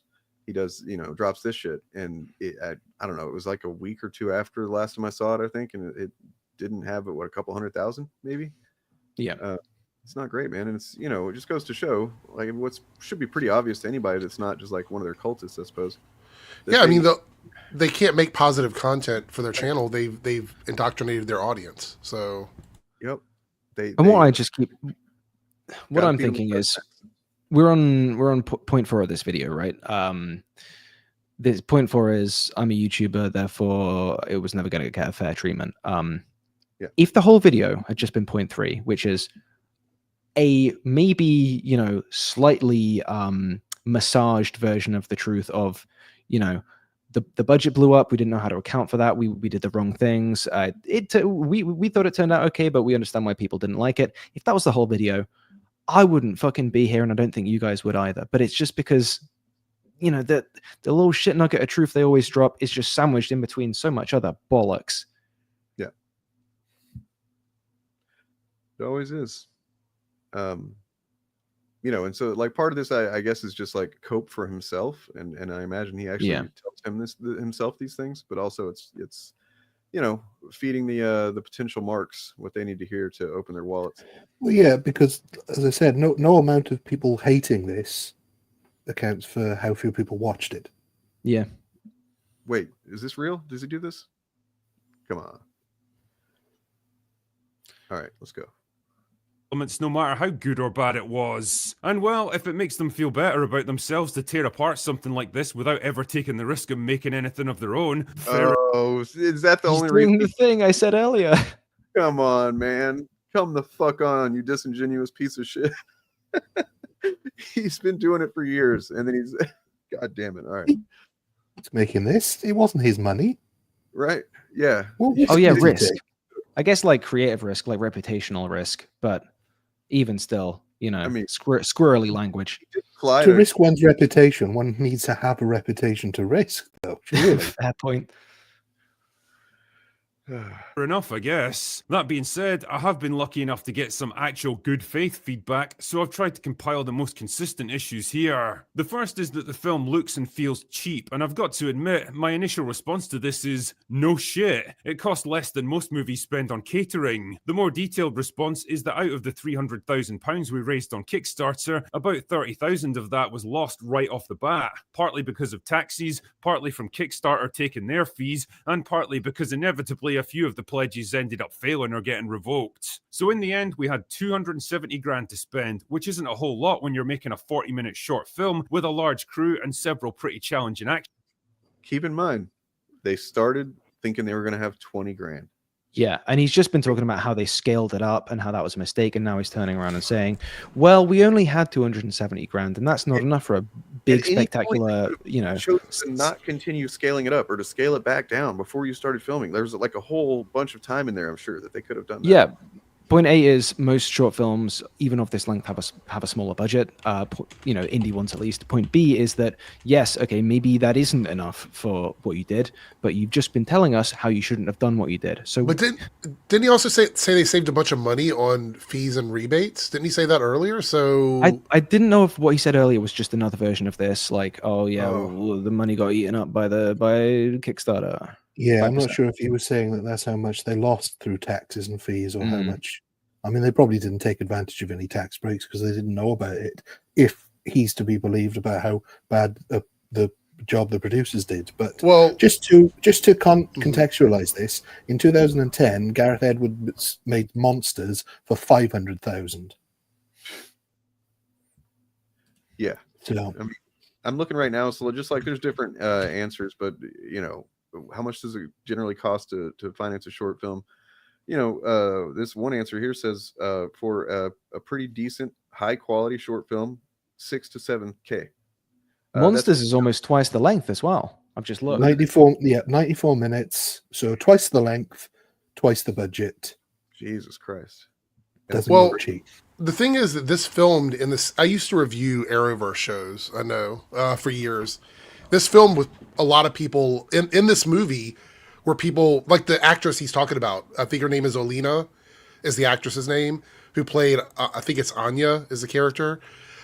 She was on several of the Arrowverse shows, so I know for a fact they save money. I mean, you can save, if I remember correctly, it's like anywhere between 30 and 70% of your budget comes back to you through the government if you use all Canadian actors and crew, which I'm sure he did based on who we see in the film. Yeah, that's why they can't do the accents. Right. Yeah, exactly. Action sequences, all of which eat up a lot of time and budget. Should we have scaled back the action to focus more on character? Possibly, but then we did promote it as an action thriller, and I suspect we'd have been criticized for making something too conservative and boring. You promoted it as a 15-minute short film. A little bit difficult to live up to, I guess. I think some people genuinely thought we were going to produce a Michael Bay action movie in a fraction of the time, and with a No, they didn't. Yeah. So I'm just doing like a run. These are like straw man arguments. Nobody, Right. I don't remember anybody saying any of this. 1,000 times smaller. All I can say is that we squeezed every penny we could out of this one, and we pushed the limits of what we could do on this kind of budget because, well, we needed to understand what those limits actually were. Rogue Elements was a test to see what we could achieve with limited resources and how best to go about it. And in that sense, it absolutely did what it needed to do. The second Note also that I was a bit all of that time has been taken up with, he's going to pick like a couple of good faith criticisms. That one's just eaten up a whole bunch of time, and that's like a really weak criticism, like that it looks cheap. Because obviously that's something that people will say only watching Hollywood movies. Yeah, it does look cheap compared to those. It's just that the framing of this video is all over the place, and it's just picking the softest little things and then pretending like they're the hard balls coming your way. But I also want to point out that originally it was pitched as a short film, and then it became a proof of concept. So him sort of rewriting history here by saying this was always going to be, I guess, a learning thing for them. That isn't what he pitched it at originally when he raised all that money. When he raised all that money, he pitched it as a film. Yeah. I mean, he's a master of reframing narrative. I mean, that's just what he does. I'm really interested to see what he's about to say here. I feel like this is going to be pretty fucked up. Right after this chick aims at his dick and hits him in the head. Is that I was a bit of a hypocrite for writing girl bosses. Now, that's the recoil. Okay, so you wrote girl bosses. What's going to say? Yeah, I'm ready for this. Spent so much time calling that shit out in Hollywood movies. And to this, I'd suggest rewatching the film a little bit closer. You might just be surprised by what you see. For example, Anya's big fight scene happens in the warehouse near the end, where she takes down several operatives using a combination of a knife and close-range gunfire. How does she manage this? Because they've just been hit with a stun grenade that went off. So here's the thing, though. Women actually have slower reflexes, so like they actually, as men, they actually would have recovered faster. So it doesn't work. Kind of, they would have overpowered her. She's a woman. Kind of, it doesn't work. To this before I do, please do. But like, this needs to be done. Somebody, his Prey review. I remember him essentially dismissing the shit that she does to fight that, despite there being plenty of reasons why she was able. It's not like she just like one-on-one soloed that fucking Predator. There was I've made a video literally all about. It's like a sort of it's not a recap. It's like a bit by bit rereading of that movie about how the entire theme of it is like adaptation, right? Yeah. All throughout the movie, you see her pick these little things up, and then the only way she beats the Predator, or even the French guys earlier on, is through all these little things. That's Brotherhood too. Yeah, exactly. That's bad. That's woke. But no, actually, she threw a flashbang here, and that's kind of different. Man, that's clever writing. That's how you just get by all that girl boss bullshit right there. Is a flashbang. Also, is he saying that his main female character is just a weak woman? Yeah, she couldn't have done it if she didn't.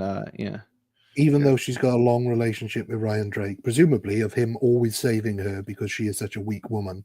Right. Who, although saying that, she does survive a rocket launcher blast, which can't be that weak. Also, it probably also should be said, the whole hey guys, maybe you should watch the movie a bit more closely. Maybe you guys should watch it again if you think that. It's like, all right, buddy. Thing is though, if a million people watch it, they didn't, and come away with the idea that she's a girl boss, and your whole thing is you want movies not to present women as girl bosses, like maybe technically she isn't, but you failed in presenting that.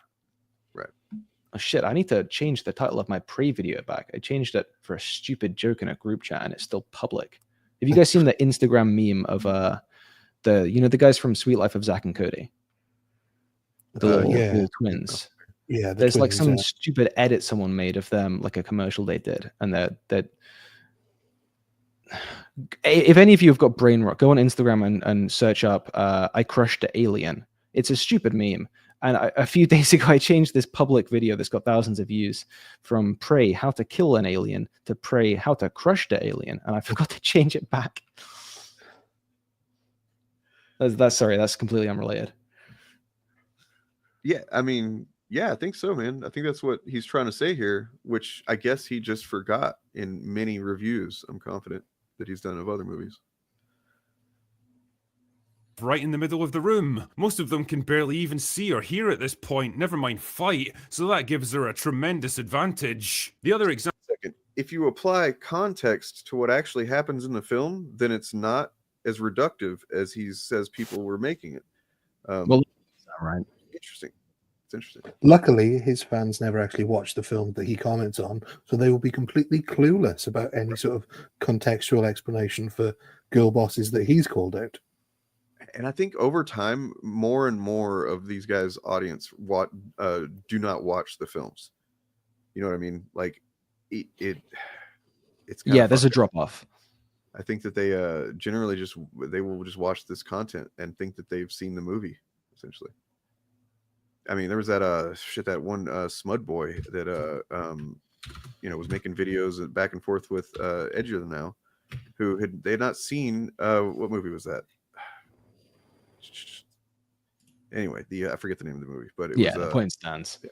Example is Frost's rooftop fight scene against Kroger, where he's clearly way bigger and stronger than her, but doesn't just immediately knock her out. Girl boss much? Well, again, I mean, did she do the jump and scissor legs on his head thing that Black Widow does? No.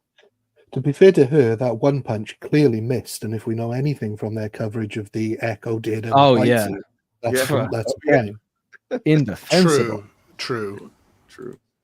If you actually pay attention to the fight, you'll notice that she's never once portrayed as a match for him physically and has to resort to weapons and ambushes to try to even the odds. So this is all sort of like cherry picking stuff. He's just coming up with cope reasons for why he doesn't think she's a girl boss. And note that what he's just said there is essentially, some people were asking why this woman put up a fight against this guy. But if you watch it, you'll notice that she never actually puts up a fight with this guy. Well, the implication of what he's saying is that it's stuff in Marvel or whatever the hell that he typically talks about, Disney products mostly, that the girl is presented as being a match for a bigger guy, which I don't know that really is the case at all. Unless there's some kind of superpowers involved or whatever. But it sometimes is, but it's always the woman who is the match, has some spy training or whatever that is you as the viewer don't know what level that went to, so you kind of buy it as an explanation. And hey, why am I saying this? Everyone with a fucking brain that doesn't watch media in bad faith knows that. Although Claudia Winkleman here must have some sort of superpower because she's not bleeding, she's not bruised, she seems completely unaffected by the blows that the big fellow was raining down on her. So yeah, this might be in a previous shot actually. This is just my deep special interest knowledge of the yeah. I thought this was before the rooftop. I thought this was after the rooftop fight. I mean, I might be wrong. Because I'm pretty sure this. Oh no, you're right. Because then she lifts him up and he gets shot, right? Yep, picks him up, raises him up. Yep, and he gets sniped by a man, as it should be. My God, continuity error. You remember the beginning of this where it's got the other chick? She's in the same car, parking garage as the people she's gonna snipe, a few rows away. Yeah, it's fucking crazy. Well, no doubt if all the guys in that car park were also Critical Drinkers fans, they wouldn't notice a woman anyway. Even then, she's barely able to hold her own and soon gets cornered and overpowered and has to be saved by one of her teammates. Kroger even mentions at one point when he has her hold her own, so she does hold her own, is what he's saying. I mean, he's right in that in this scene he gets the better of her pretty quickly, but he's just been showing us the previous scene where he doesn't. pinned down that he's not even trying. He's just toying with her, basically, drawing the fight out for his own amusement. The whole thing was specifically scripted and choreographed to avoid the kind of girl boss bullshit you see in so many movies now. Yeah, we still wanted it to be he's not even trying there. He's not even trying. You can see by the look on his face, he's not even trying. I mean, I buy that they tried to do that. But like, when the result of you, here's the thing. When you script out and choreograph out a sequence with the idea that, okay, these people aren't necessarily a physical match, but you've got to have a bit of a fight to make it look convincing, and the end result of that is something that gets read as, oh, wow, she's not instantly vaporized, girl boss match, then what you should do is you should reflect, right? You shouldn't just say, no, actually, we planned it out to avoid that. You should think, maybe, what about if all the stuff I'm calling girl boss is the exact same fucking thing as this? Yes. Yeah, he should really just stop and take a moment to just shove his own head up his fucking ass. Could you imagine if, like, every time Disney or, Marvel or one of these other companies got criticism about girl bosses, they made cope videos about it? Like, this is why they're not a girl boss. Like, it's just so stupid.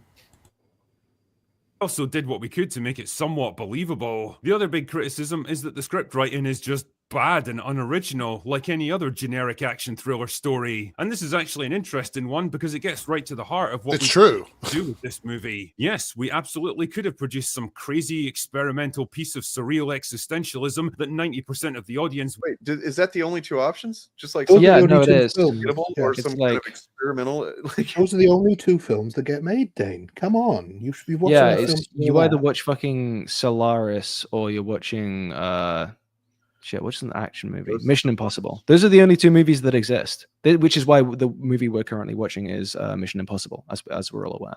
Yeah. Only two movies exist. Right up there, right up there. I mean, if it wasn't for the fact that they had to like do safety regulations and stuff, because they never do that in Mission Impossible movies. Oh no. Fucking wokeness.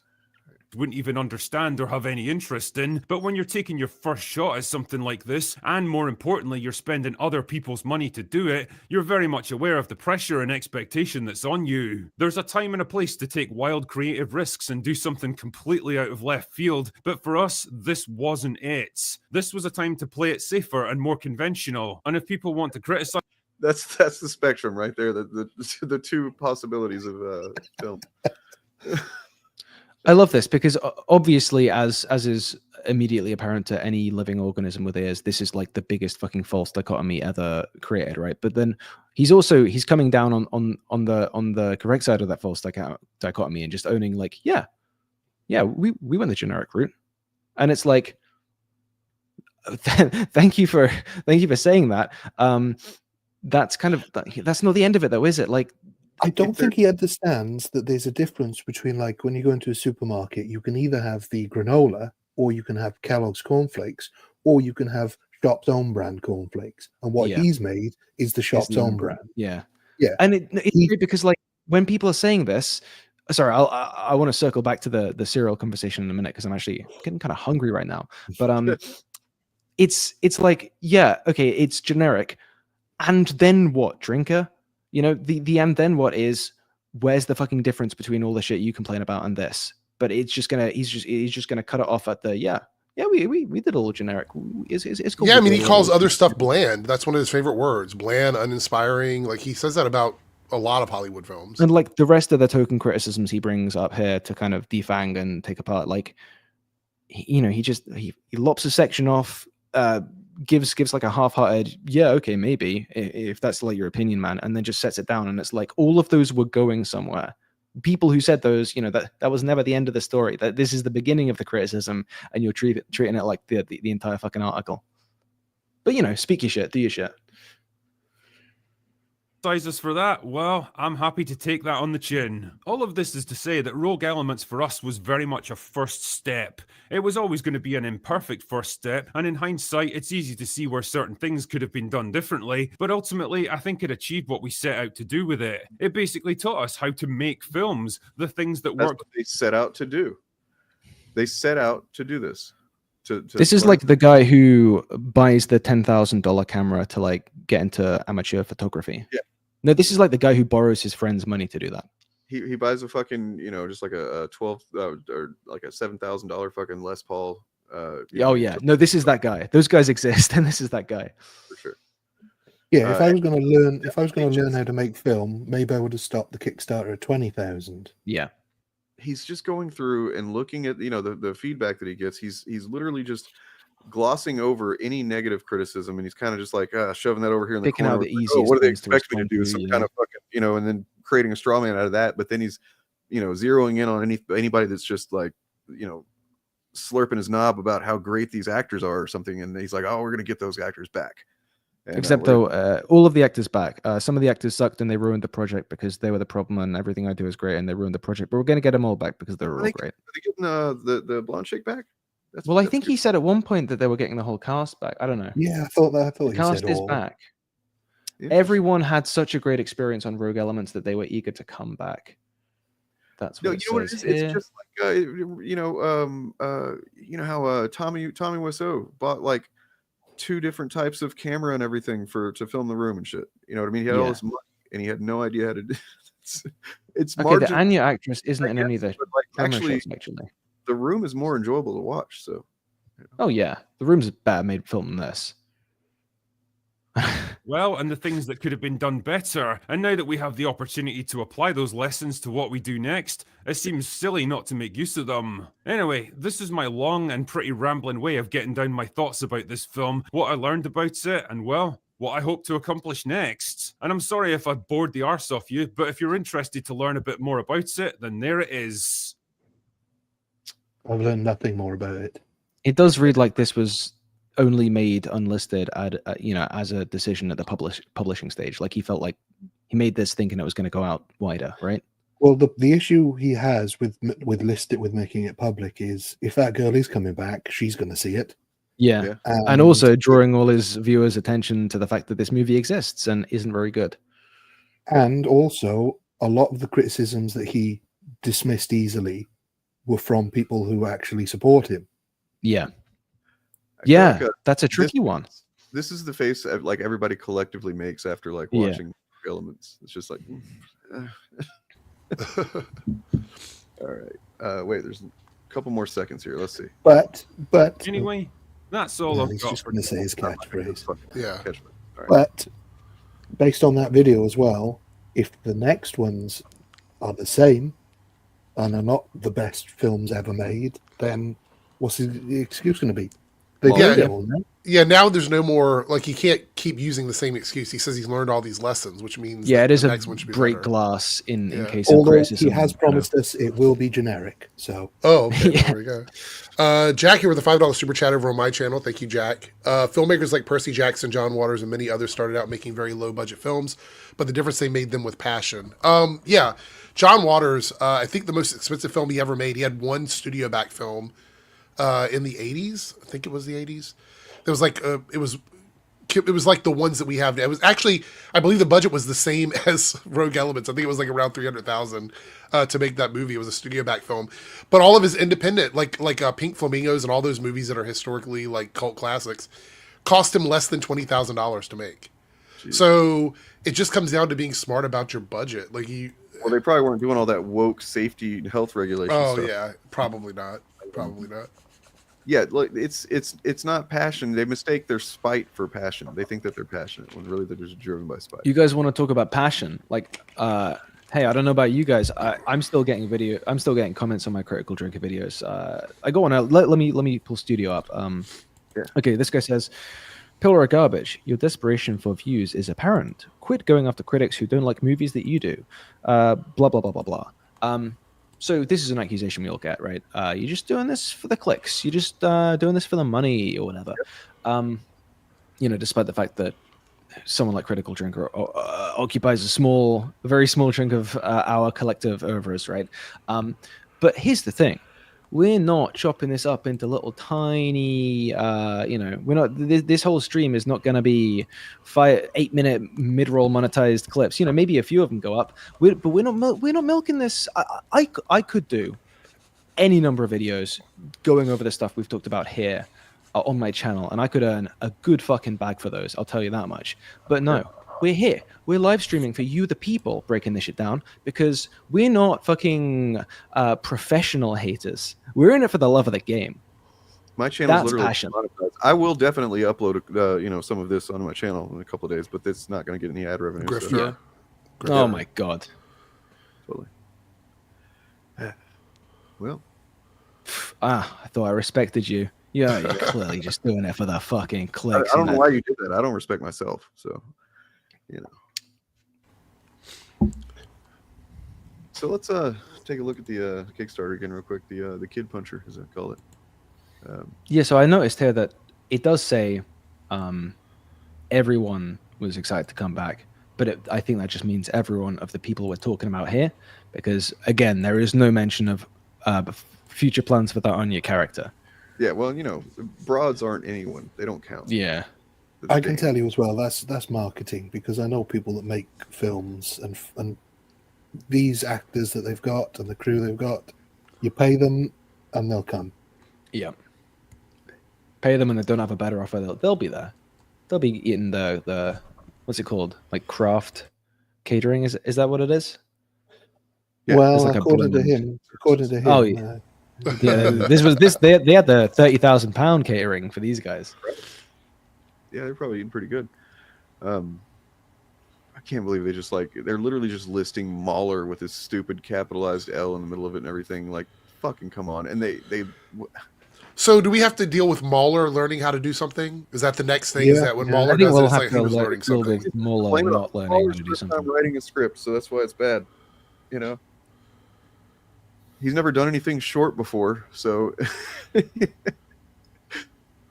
he's a long form media expert, is how it describes him here. I can't fucking fathom writing that and not kind of making fun of him, knowingly making fun not of kind him. of smashing your head against the desk until you start bleeding afterwards. It's also so grammatically vague. What that suggests to anyone who doesn't know who he is that he makes expert media criticism on long form media.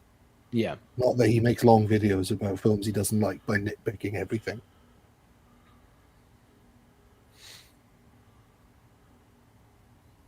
And the thing is, we talk about the fact that it's tricky for there's not necessarily the automatic crossover you might think in if you're good at writing novels, you're good at writing films or anything like this. And that's true. But the thing that goes kind of below that is even when you have that discussion, there's this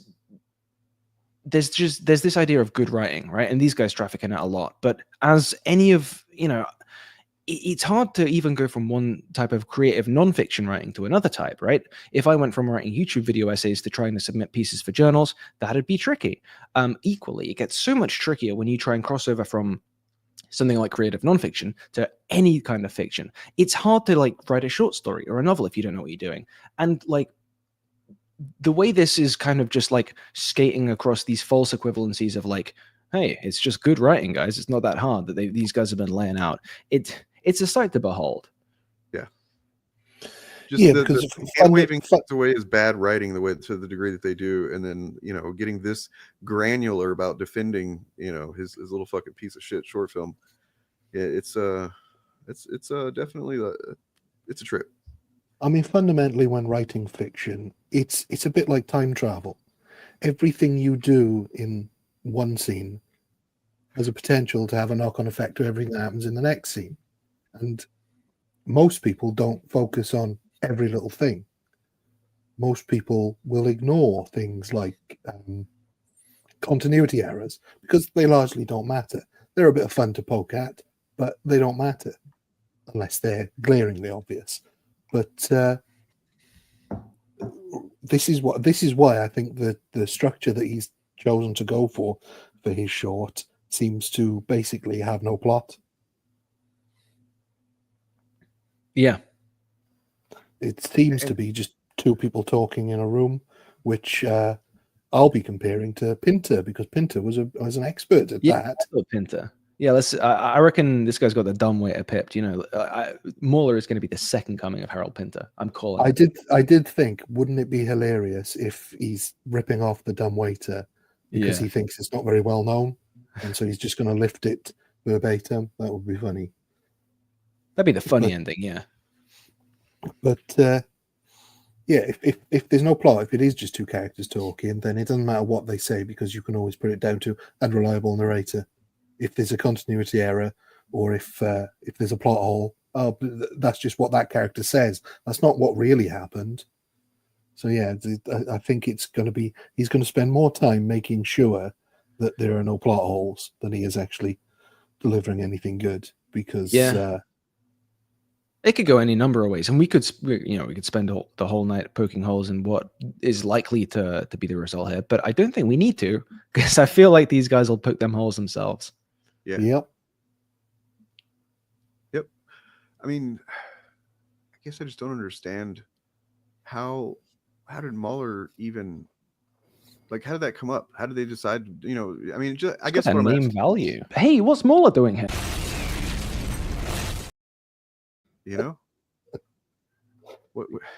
Why? Me. Well, they've been together a lot recently. They've been reviewing. Ryan, you're like the wind tunnel has claimed another victim. Yeah, that's weird. Is it better now? Yeah, I think it's a StreamYard thing. I don't know. Yeah. Pillar had it briefly, but not for too long. But yeah, they've been working together reviewing the first series, well, the only series of Firefly and the Serenity film, and nobody's watching it. Oh, it's got like each review has got like 10,000 views, which I would kill for, but yeah, I don't have over that's 2 rough for million. these guys. Yeah, I mean that's like I'm seeing more and more. I keep an eye on all these channels. Like the fragmentation is really affecting them because there's no cohesive narrative really other than Snow White, and that's not gonna sustain them. So, I mean, yeah, kind of seems like a.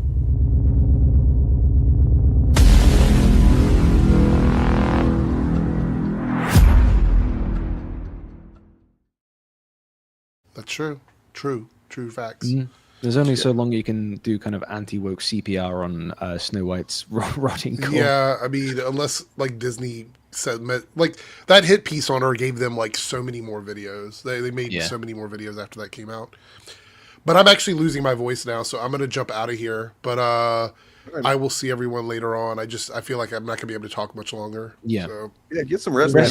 So, all right, see everyone later. Take care. Later. See ya. But speaking of Snow White, I do have here. So just a couple hours ago, this guy released a video. Let me get that set here. It's a short one. It's the ripoff verse.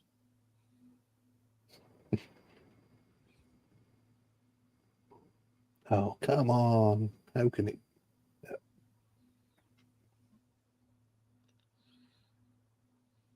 Oh, no sound. Steady now, Brownwind. Greetings and salutations, and a merry morn to you all. Now I have a matter of great importance that I must undertake. Hark, what is it I hear you all say? Well, it's my moral duty as a 40-year-old man to go and watch the new Disney live-action Snow White. That's right, it's a film made for 8-year-olds, but I have to pretend I'm the resistance against some imaginary woke boogeyman, along with a few other absolutely talentless infantile retards who also gaslight. Is this Pillar or Ryan doing this voice? It's really good. Well, it must be one of us. Yeah. Just wondering. Good job. Kids that they're some kind of anti-woke superheroes when in reality all they do is just whine and complain about everything. But the sun is chasing our shadows this fine eve. Come, brown wind, let us gallop into the might. Ah! Okay, stop, please press stop. Don't film this bit, please. Have you pressed stop?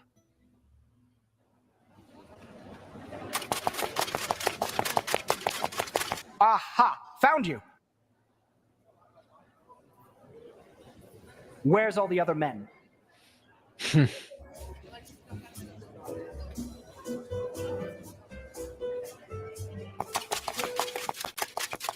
Greetings, wench. Oh. You won't stop me. One adult for Snow White, please. Today, come on. Coming through, excuse me, coming through, excuse me, coming through. Move your feet, please. Move your feet, please. Move your feet. Feet. Move your, see, that wasn't difficult now, was it? Coming through, excuse me, coming through, excuse me, night coming through, excuse me, coming through. Is this just be Shad, by the way? Yeah. Use that, please. Yeah, I'm pretty sure. Isn't he Australian? And it's not. Yeah, the voice isn't perfect. He's. Yeah. It might be suffering from a bit of like that, you know, Anglosphere syndrome. Do you ever notice this, Ryan, where people across the pond hear someone speaking English in an accent they don't recognize and just think, he's from England.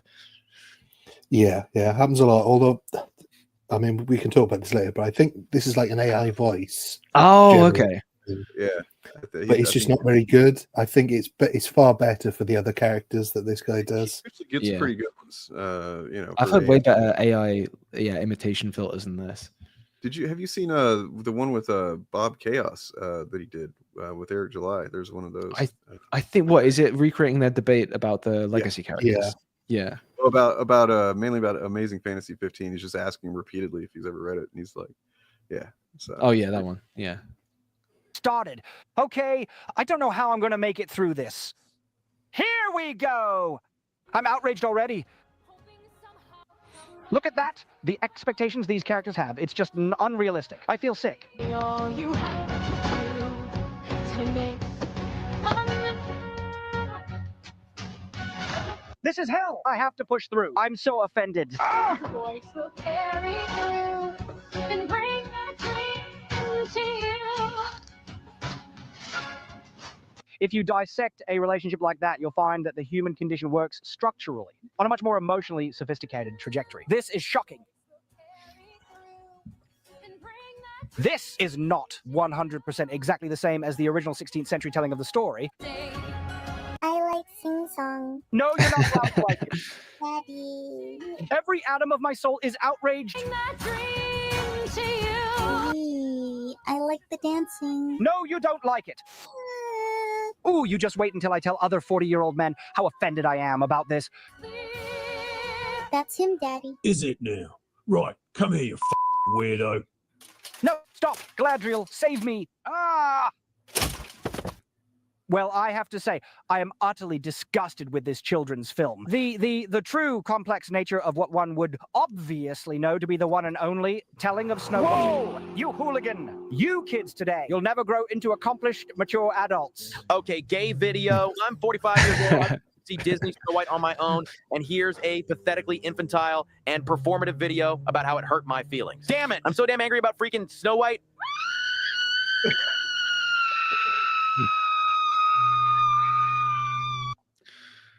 All right, not his This- best work, but you know, it's all right. It's good though because like there is this kind of invisible naturalizing kind of effect that watching a video file through the YouTube player has, right? There's just something about it being on YouTube.com and seeing the little logo that you will look at like a grown man going to the pictures and seeing this, or even just like, you know, and I don't want to knock on people who enjoy merch, right? That's fine.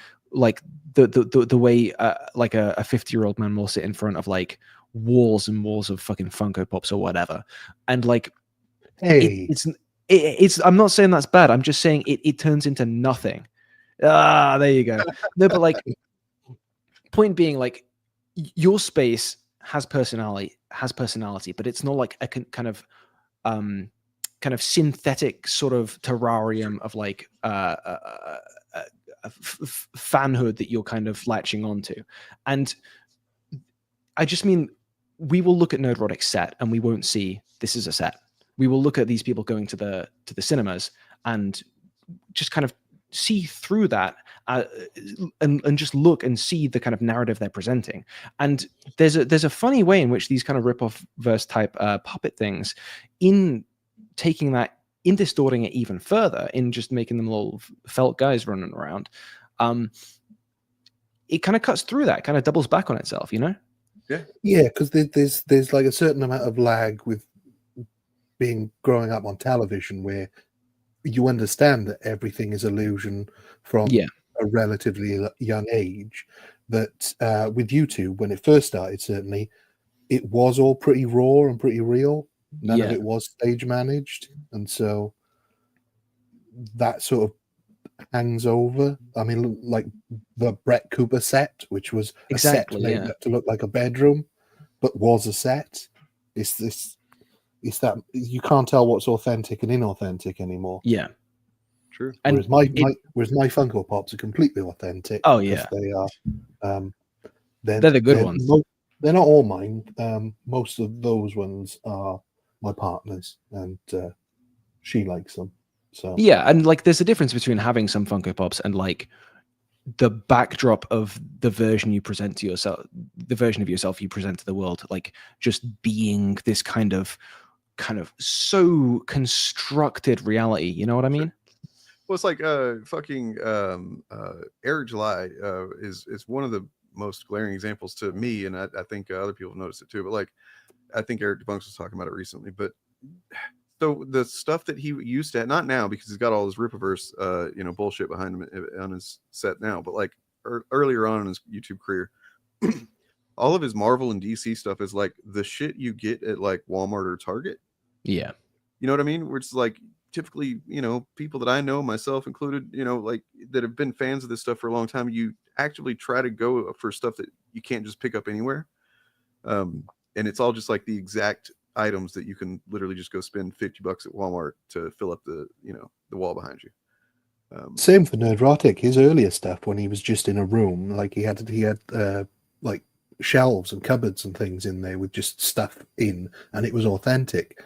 And although it's the same basic stuff that he's got in his current set, that set is curated. Is that what you're saying, Pillar? Yeah, that's what I'm saying. Yeah. Some of these judges are I'm saying that some of these judges are fake ass bitches, but the interesting, there is a power and kind of mockery in response, like we see with Rippleverse, where in double faking the fakeness, the reality of it falls away. Also, in terms of deep things the chat is saying, someone said something earlier which made me laugh. I don't agree with this, obviously. I feel like a lot of people outside the US wouldn't either. But it is very funny. Critical Ox said, in my defense, you fuckers all sound alike. English, British, Scottish, New Zealand people, and kangaroo people all sound the same. Lol. That is good content. I don't get it. I mean, I literally can tell the difference between all of these accents. I don't know what it is, but I mean, I dated an Australian woman a couple of years ago, so maybe that helped. But yeah. Yeah, every time she walked in there, she'd be like, "Oh, hi, Dean, how you doing today?" And you'd be like, "Yes, I know this accent." There's this one too. I don't know if you guys have seen this one, but way of using an existing model to harvest money from the same audience, then everyone can win, right? Yeah, we will win. We will win. Buy ISOM, y'all. You've got to be fucking Oh my kidding God, me. this is unreal. Listen, you stupid fucking low IQ bastard. Gary, me, and Wank 3PO have all seen that it's possible to milk the same shared audience of dumb fucking subscribers of cash by evangelizing about a bullshit non-existent culture war, and how if you buy this bullshit merch, you're somehow a hero winning a war. So together with our zero literary talent and artistic abilities have thrown together dog piss fucking awful books simply so we can desperately try and ride your same snake oil train like suckling fucking remora fish and see how much money we can make for ourselves too.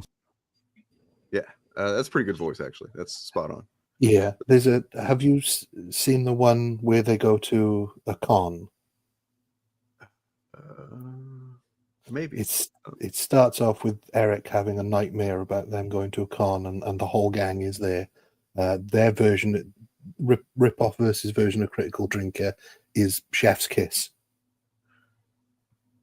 Oh yeah, that's the one where like basically it points out how Eric July attaches his Rippaverse shit to the entire, like all of the Fandom Menace guys, so that they have like one booth, but it because all of their audiences combined, it kind of makes them look like, you can take pictures of just the of the line and it looks like they're all for him. But like, yeah, we watched I still have a part 2 of that anyway, the panel where they were at MagaCon or whatever, and we were looking at the makeup of the audience, and it's like, I mean, probably 70% looks older than 55 years old.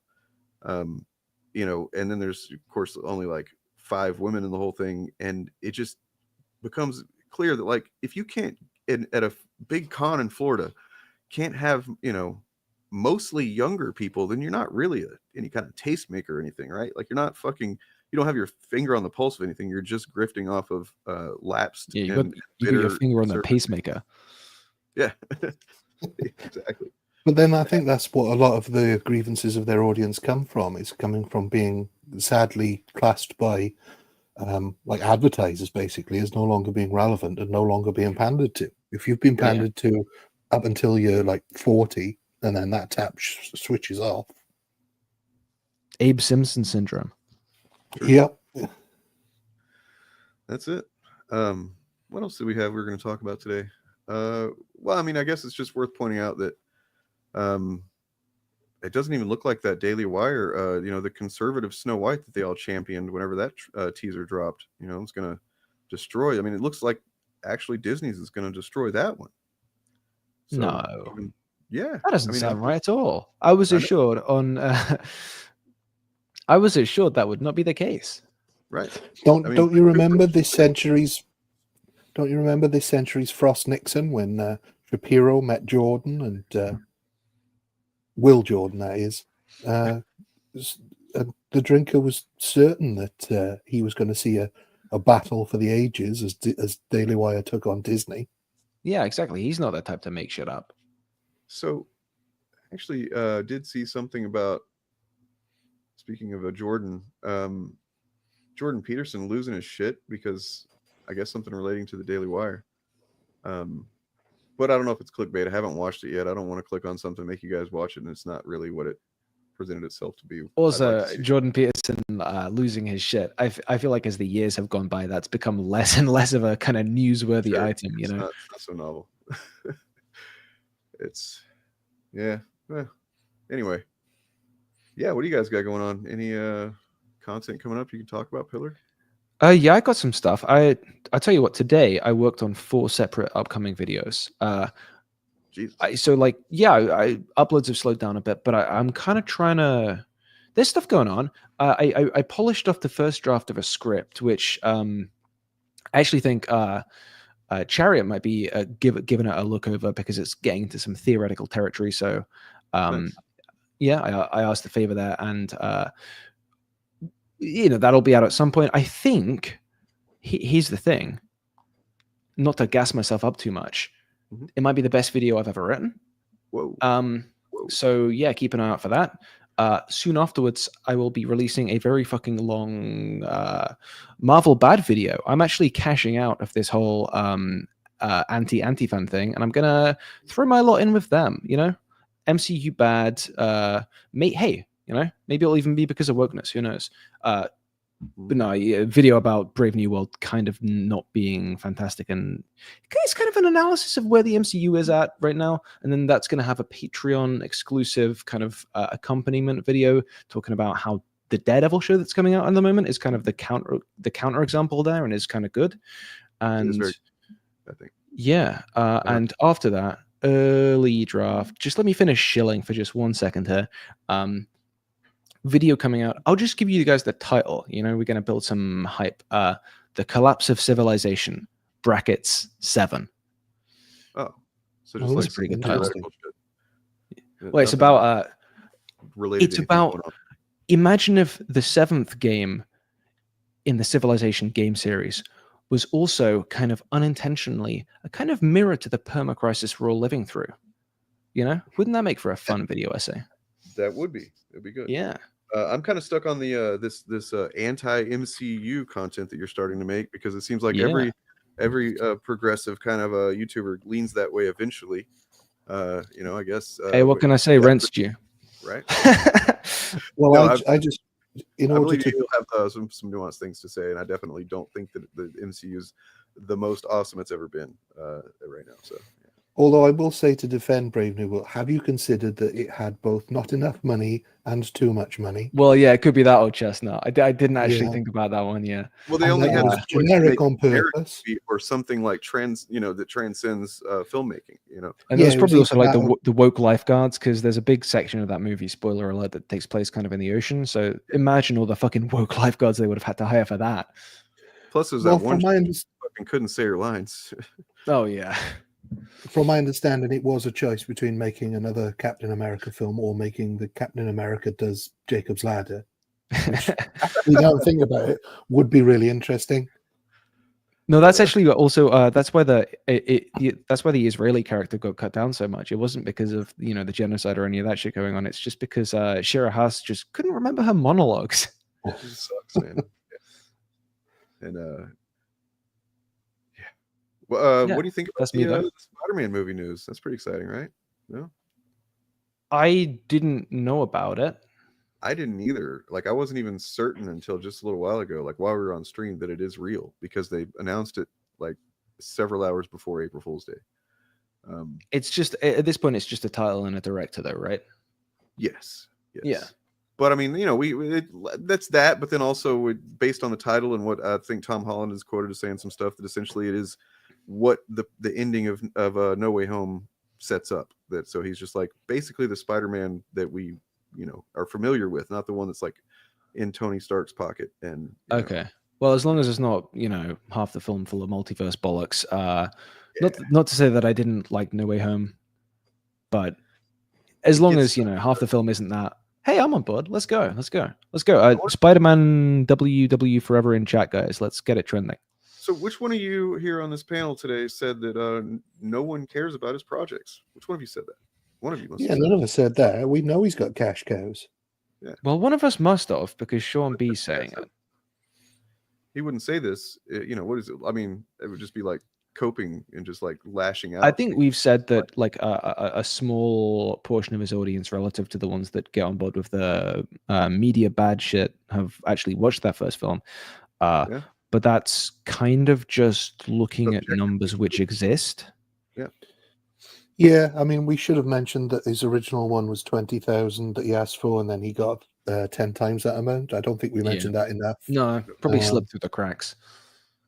We spent too much time talking about how like literally nobody cares about the critical drinker. We must have been saying that because that guy thinks so. Yeah. Anyway, if it wasn't for fucking straw man arguments, and they'd have nothing really. That's the way it goes. I wouldn't expect anything more from a critical drinker fan. Just like I wouldn't expect anything but like deranged fucking attempts at insulting and breaking down the character of someone from a EFAT fan. That's just what their guy does, so they're going to do that too. While I've got the opportunity, though, obviously I've highlighted it to you, Dane, where I wanted to maybe get the rest of the audience to go check out a couple of videos. Yeah. One is 10 woke movies that did not go broke, and that is by The Double Take. He's at The Double Take 710, and I think that is a fantastic video.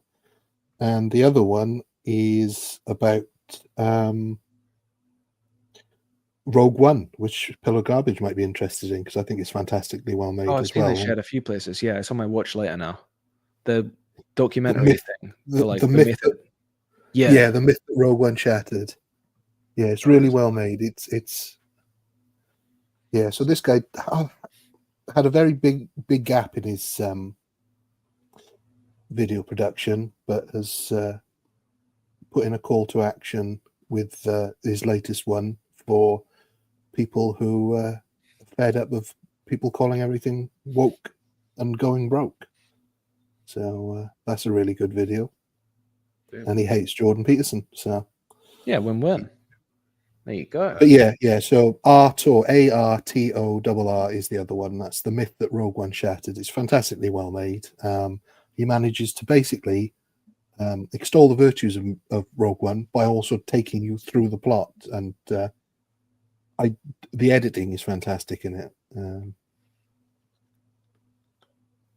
So yeah, that those are my two recommendations, as well as, of course, everything by the Shillcast, which you should subscribe to.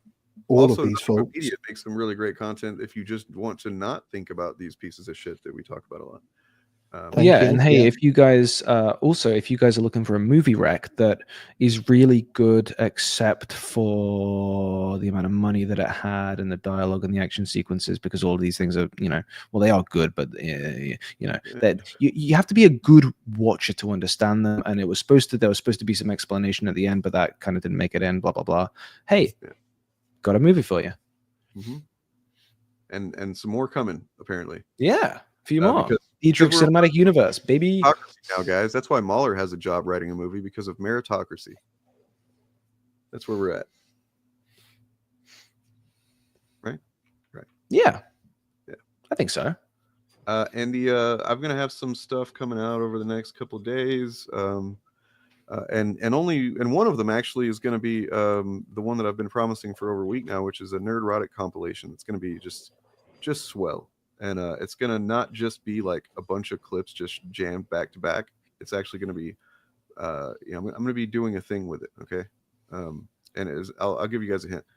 The thing I'm going to do with it, as far as like a framing device, is going to be something that I haven't done since a video that I have with Pillar of Garbage on my channel. Can I guess? Yes. Is it going to be 4 hours of lo-fi nerdrotic beats to study/sleep to? Yes. Yeah. Nice. Cue that shit up right now. Let's go.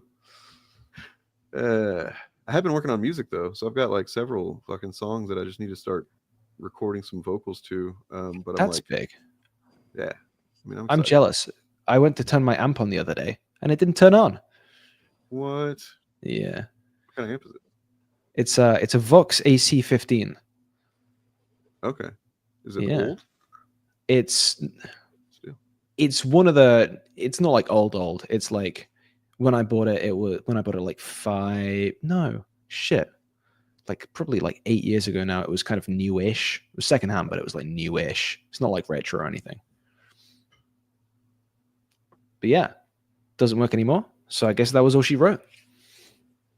The Bill Burr clip is 30 seconds, by the way. Okay, so who's I'll look it up. All right, you keep saying it, and I do want to see that. So Bill Burr, what does something to woke?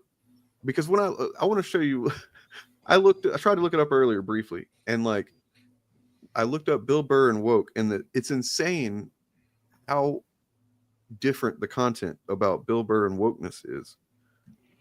Okay. Yeah, the recent turn against him is just wild. Wait, are they turning on Bill Burr? Oh yeah. That's fucking crazy. Well, he's criticized some right-wing people, so Bill Burr is shitting on wokeness, but then like now you've Well, got his tragic downfall. Yeah, only people who fucking stink and whose opinions you don't care about think he's had a downfall. Scroll down to that Matt Walsh one again. When did Bill Burr become such a pathetic dork? Out of those two images, which Holy one looks shit. like the pathetic dork? Cope and fucking seethe. That is ridiculous. He's doing like the soy jack face into camera and like calling another guy pathetic dork. That's amazing. Yeah. Apparently, since Bill Burr had to go at Elon, we're upset about the new Cinderella. Sorry. Yeah, I was just going to do a little introduction for Billy. Ever since he said something negative about Elon, the right hate him now, and they think he's become a lefty liberal, either because his wife is black or because he was in The Mandalorian. What gross pieces of shit. Well, man. that'll do it. But hey, don't forget, comedy's legal now, guys. Comedy's legal, yeah. Unless you have a black legal wife. on X. Yes. So is fucking hilarious. Have you seen this fucking My People, Whitey? He confuses Cinderella and Snow White. That's what a man of generally over 25 years old probably should do, is confuse them. He's so fucking fixated on him. You know who the actress and the fucking, what's going on with the dwarves and all that shit. That's not normal. That's not fucking okay. We're all fucking upset. There's enough of us to get it going, trending anyway. We're upset about the new Cinderella movie.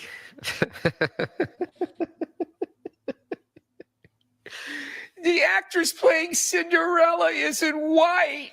There's no prince. They changed the story. What am I going to tell my kids? The shit that my people get upset about. What am I going to tell my kids? Well, fucking talk around it the way you do we talk around the real history of this country. I think you can do that. You can talk around fucking genocide and slavery. I think you can talk around a stupid. That's what really fucking got them. They don't like that shit at all. Yeah. It's also like, oh no, the Disney's new Snow White movie is changing the story from what it originally was. Yeah, welcome to fucking 1937. It's like, the original Disney movie changed it too, guys. It doesn't because matter. the original stories were fucking horrific. Yeah, you must have a really fucking awesome life.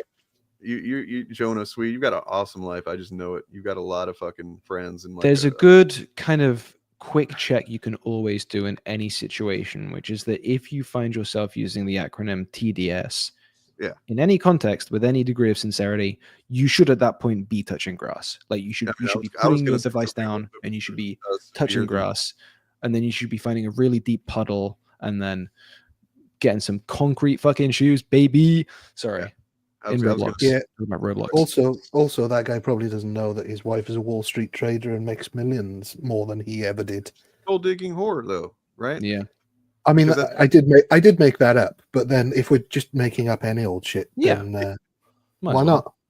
Yeah, I mean, so like, what's struck me about this Snow White bullshit is that it's literally the exact same thing that me and a little movie perp who was in chat earlier. I don't know if he's around, but like we had a debate with this guy after calling for debates on a couple of different streams, trying to get anybody to just come on and talk to us, debate us about this stuff, and only one guy did, and it was about Little Mermaid and why it's not a big deal that it makes sense if some people don't want their Little Mermaid to be black. What if the people that loved that movie when they were a kid, now they want to take their kid to see it, but it's not the same one. It's black now, or whatever. And we fucking yeah. Also, guys discovering the concept of a movie remake, just right. by the by on And, that. and another guy showed up in chat and was like, "Oh, but it's not the same thing as the original Hans Christian Andersen, blah blah blah." And it's like, none of it is the same. The fucking original Disney cartoon is not the same as the original story. I really wish the Disney Cinderella was coming out now, because I've got so much to say about how bloody dark and bleak that story is. Well, for a start, the glass slipper isn't glass; it's squirrel fur. So they changed that. Yeah, that'll keep you warmer. But more disturbingly, the ugly sisters actually cut off their toes so that they could squeeze their bloody stumps into the slipper in order to claim the prince. And then I think they then have to wear steel boots and dance themselves to death. It also rocks though, like Cinderella, like rocking up to the party of the century. Like, yeah, what's the fit, Cinderella? Oh yeah, we rocking the squirrel fur boots. That's how you attract a medieval German king or whatever. He'll sees the woman wearing the finest squirrel fur slippers, and he's like, "That will be my queen." Terror Story, relax. Sean is totally fucking joking, so it's cool. Movie about some broad who didn't exist. You can't do that. Go Boots take with her a to go fur. see Pinocchio. I don't like Pinocchio because that fucking wooden puppet transitions into a real boy. First of all, I don't like trans people, and God only makes real boys, not some immigrant named Geppetto. What am I supposed to tell my kids? Damn. All right. Good recommendation, Lucifer Rising. Very good. Appreciate that. I mean, that's a great point about Pinocchio as well when you think about it. Why aren't the religious nutters absolutely in uproar that this toy maker created a real boy? Yeah, isn't that what God's supposed to do? Yeah, after making a deal with some supernatural creature. It sounds like devil worship to me. I mean, man, I just know the youth pastors had a field day with that film. Like rocking up to a school cafeteria being like, "Hey guys, so we all know about Pinocchio, but let me tell you about another guy who creates real boys." I don't want to think about disturbing connotations that and the Catholic Church has. Thank you very much. No, this guy can be a Protestant. It's okay. They never do anything like that. No, they're good guys. But yeah, I don't think that's what it's so culturally illiterate. And the people that peddle this lie, they all know as well. They all know they're lying. The Disney versions were sanitized versions of sometimes ancient stories that bear no resemblance to what those stories were. And those stories are all made up anyway. So who cares? Yeah. What are we doing? Speaking of, I might hit the fucking sack. I might make like Sleeping Beauty and go to bed until my true love appears and kisses me awake. So nice hanging with you guys. Yeah, man. Thanks for being here. And I gotta get some right. food because I'm freaking fading. So, but yeah, always happy to have you. Yeah. Everyone at home, make sure you go to these guys' Patreons and give them too little money and also too much at the same time. And I'll see you guys around. Later, man. Don't look for my Patreon. I don't have one because I've got a job, and the way tax works is in the UK means that I do have a it's Patreon. all too complicated. Yes, but Dane does. My Patreon is free. You can follow me for free on it. I always tell people that, hoping that maybe you'll like take a little pity on me, but you can just also follow me for free. For free. Don't give me any money for all the work I do. That's fine. Throw in some money, please, people, if you can afford it. I know things are tough all over at the moment, but yeah. Yeah. Yep. So I got Not here. asking for $200,000 to make a series of bad films. So I know, Lucifer. I'm shameless. I mean, that's what I've been doing for 5 years, is just like learning from all of these guys how to do it, and I'm not doing so well so far. I'll be honest. I'm not executing this properly. I'm fucking struggling. No, I'm good. Yeah, cool, man. That was cool. Pillar showing up like that. Glad he did. We got a little bit too British here. I'll say that. A little bit too. It was a little yikesy. I started to feel a little, I don't know, like crowded. You know, you were 50% British. I know that. I know that. Like right now, America is nobody's favorite country. I know that we're getting looked at kind of weird these days. That's I don't know. What's you guys' problem? You don't like our president or something? You Well, got this is the first stage of the reclamation. We start off by slowly taking over stream channels, and then eventually we work our way back to giving you a king. I mean, I gotta say, like, so one of you, going after a guy that has what do I have, like almost something like 7,000 subscribers. Not a great start, especially when one of you has far more subscribers than me.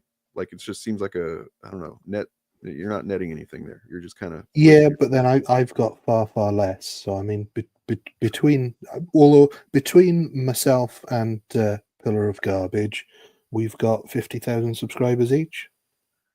Pillar of Garbage is right, like garbage. What that content is garbage. No, I'm kidding. Obviously. Anyway, I am tired. I do have. What do I want to show here?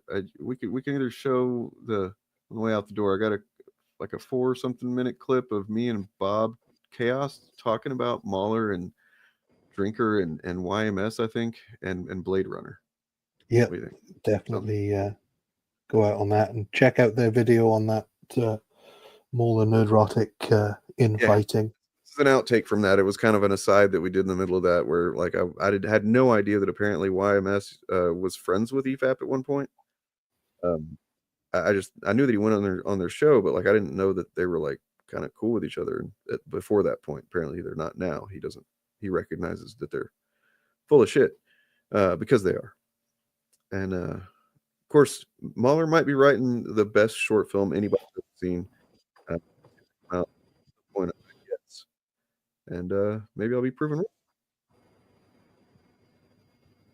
wrong. With that in mind, I guess stick around for 4 minutes, and what I'll do at the end of that is I'll play a little bit of this music that I've prepared that nobody's heard yet.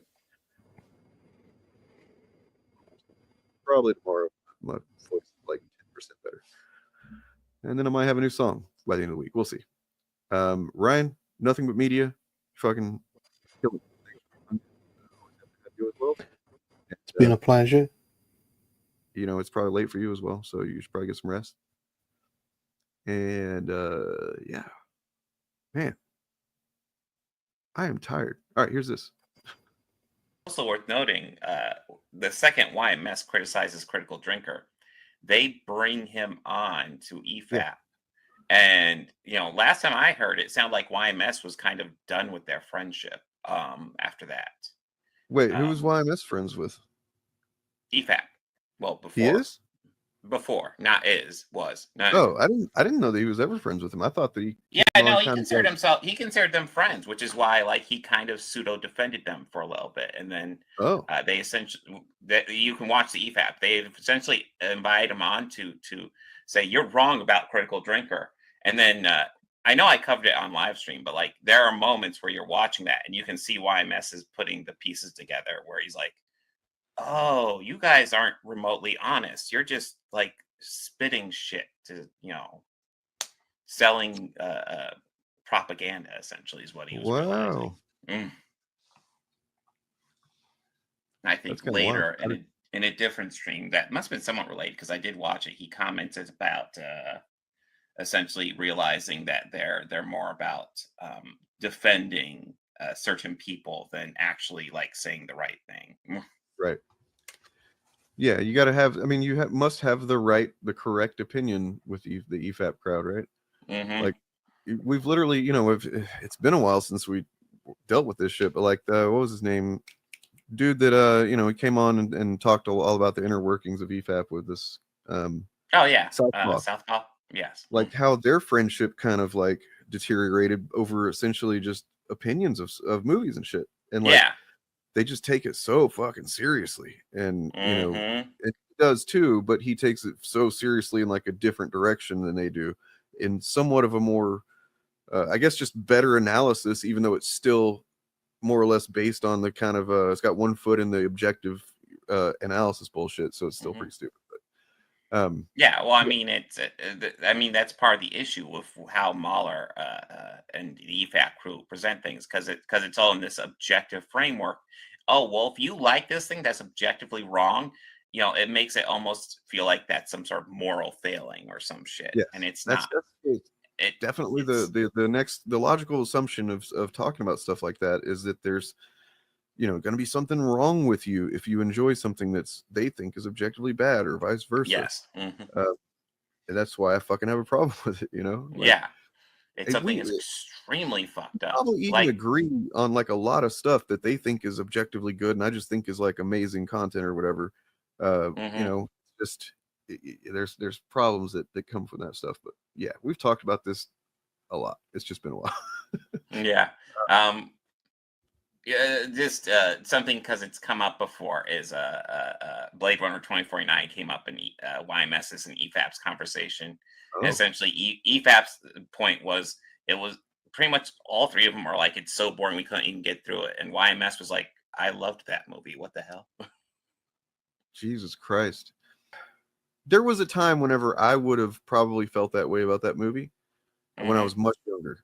You know what I mean? Like when my ability to sit through, you know, not slower, because it's not really a slow movie, but it is kind of, I mean, I guess it's just there's lots of atmosphere to take in with that movie. And I fucking love that shit.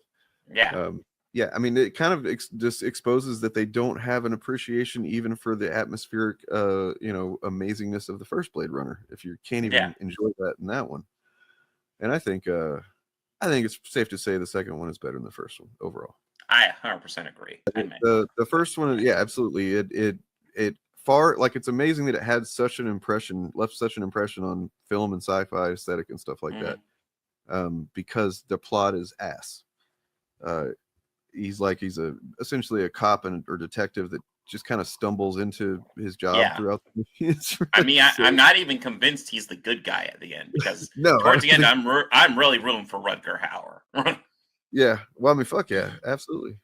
He's right. You know, he's the one that makes he's the only one that makes a real salient point. Anyway. Yeah.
Drink it in. Absorb it. Let it wash over you. Don't forget to subscribe.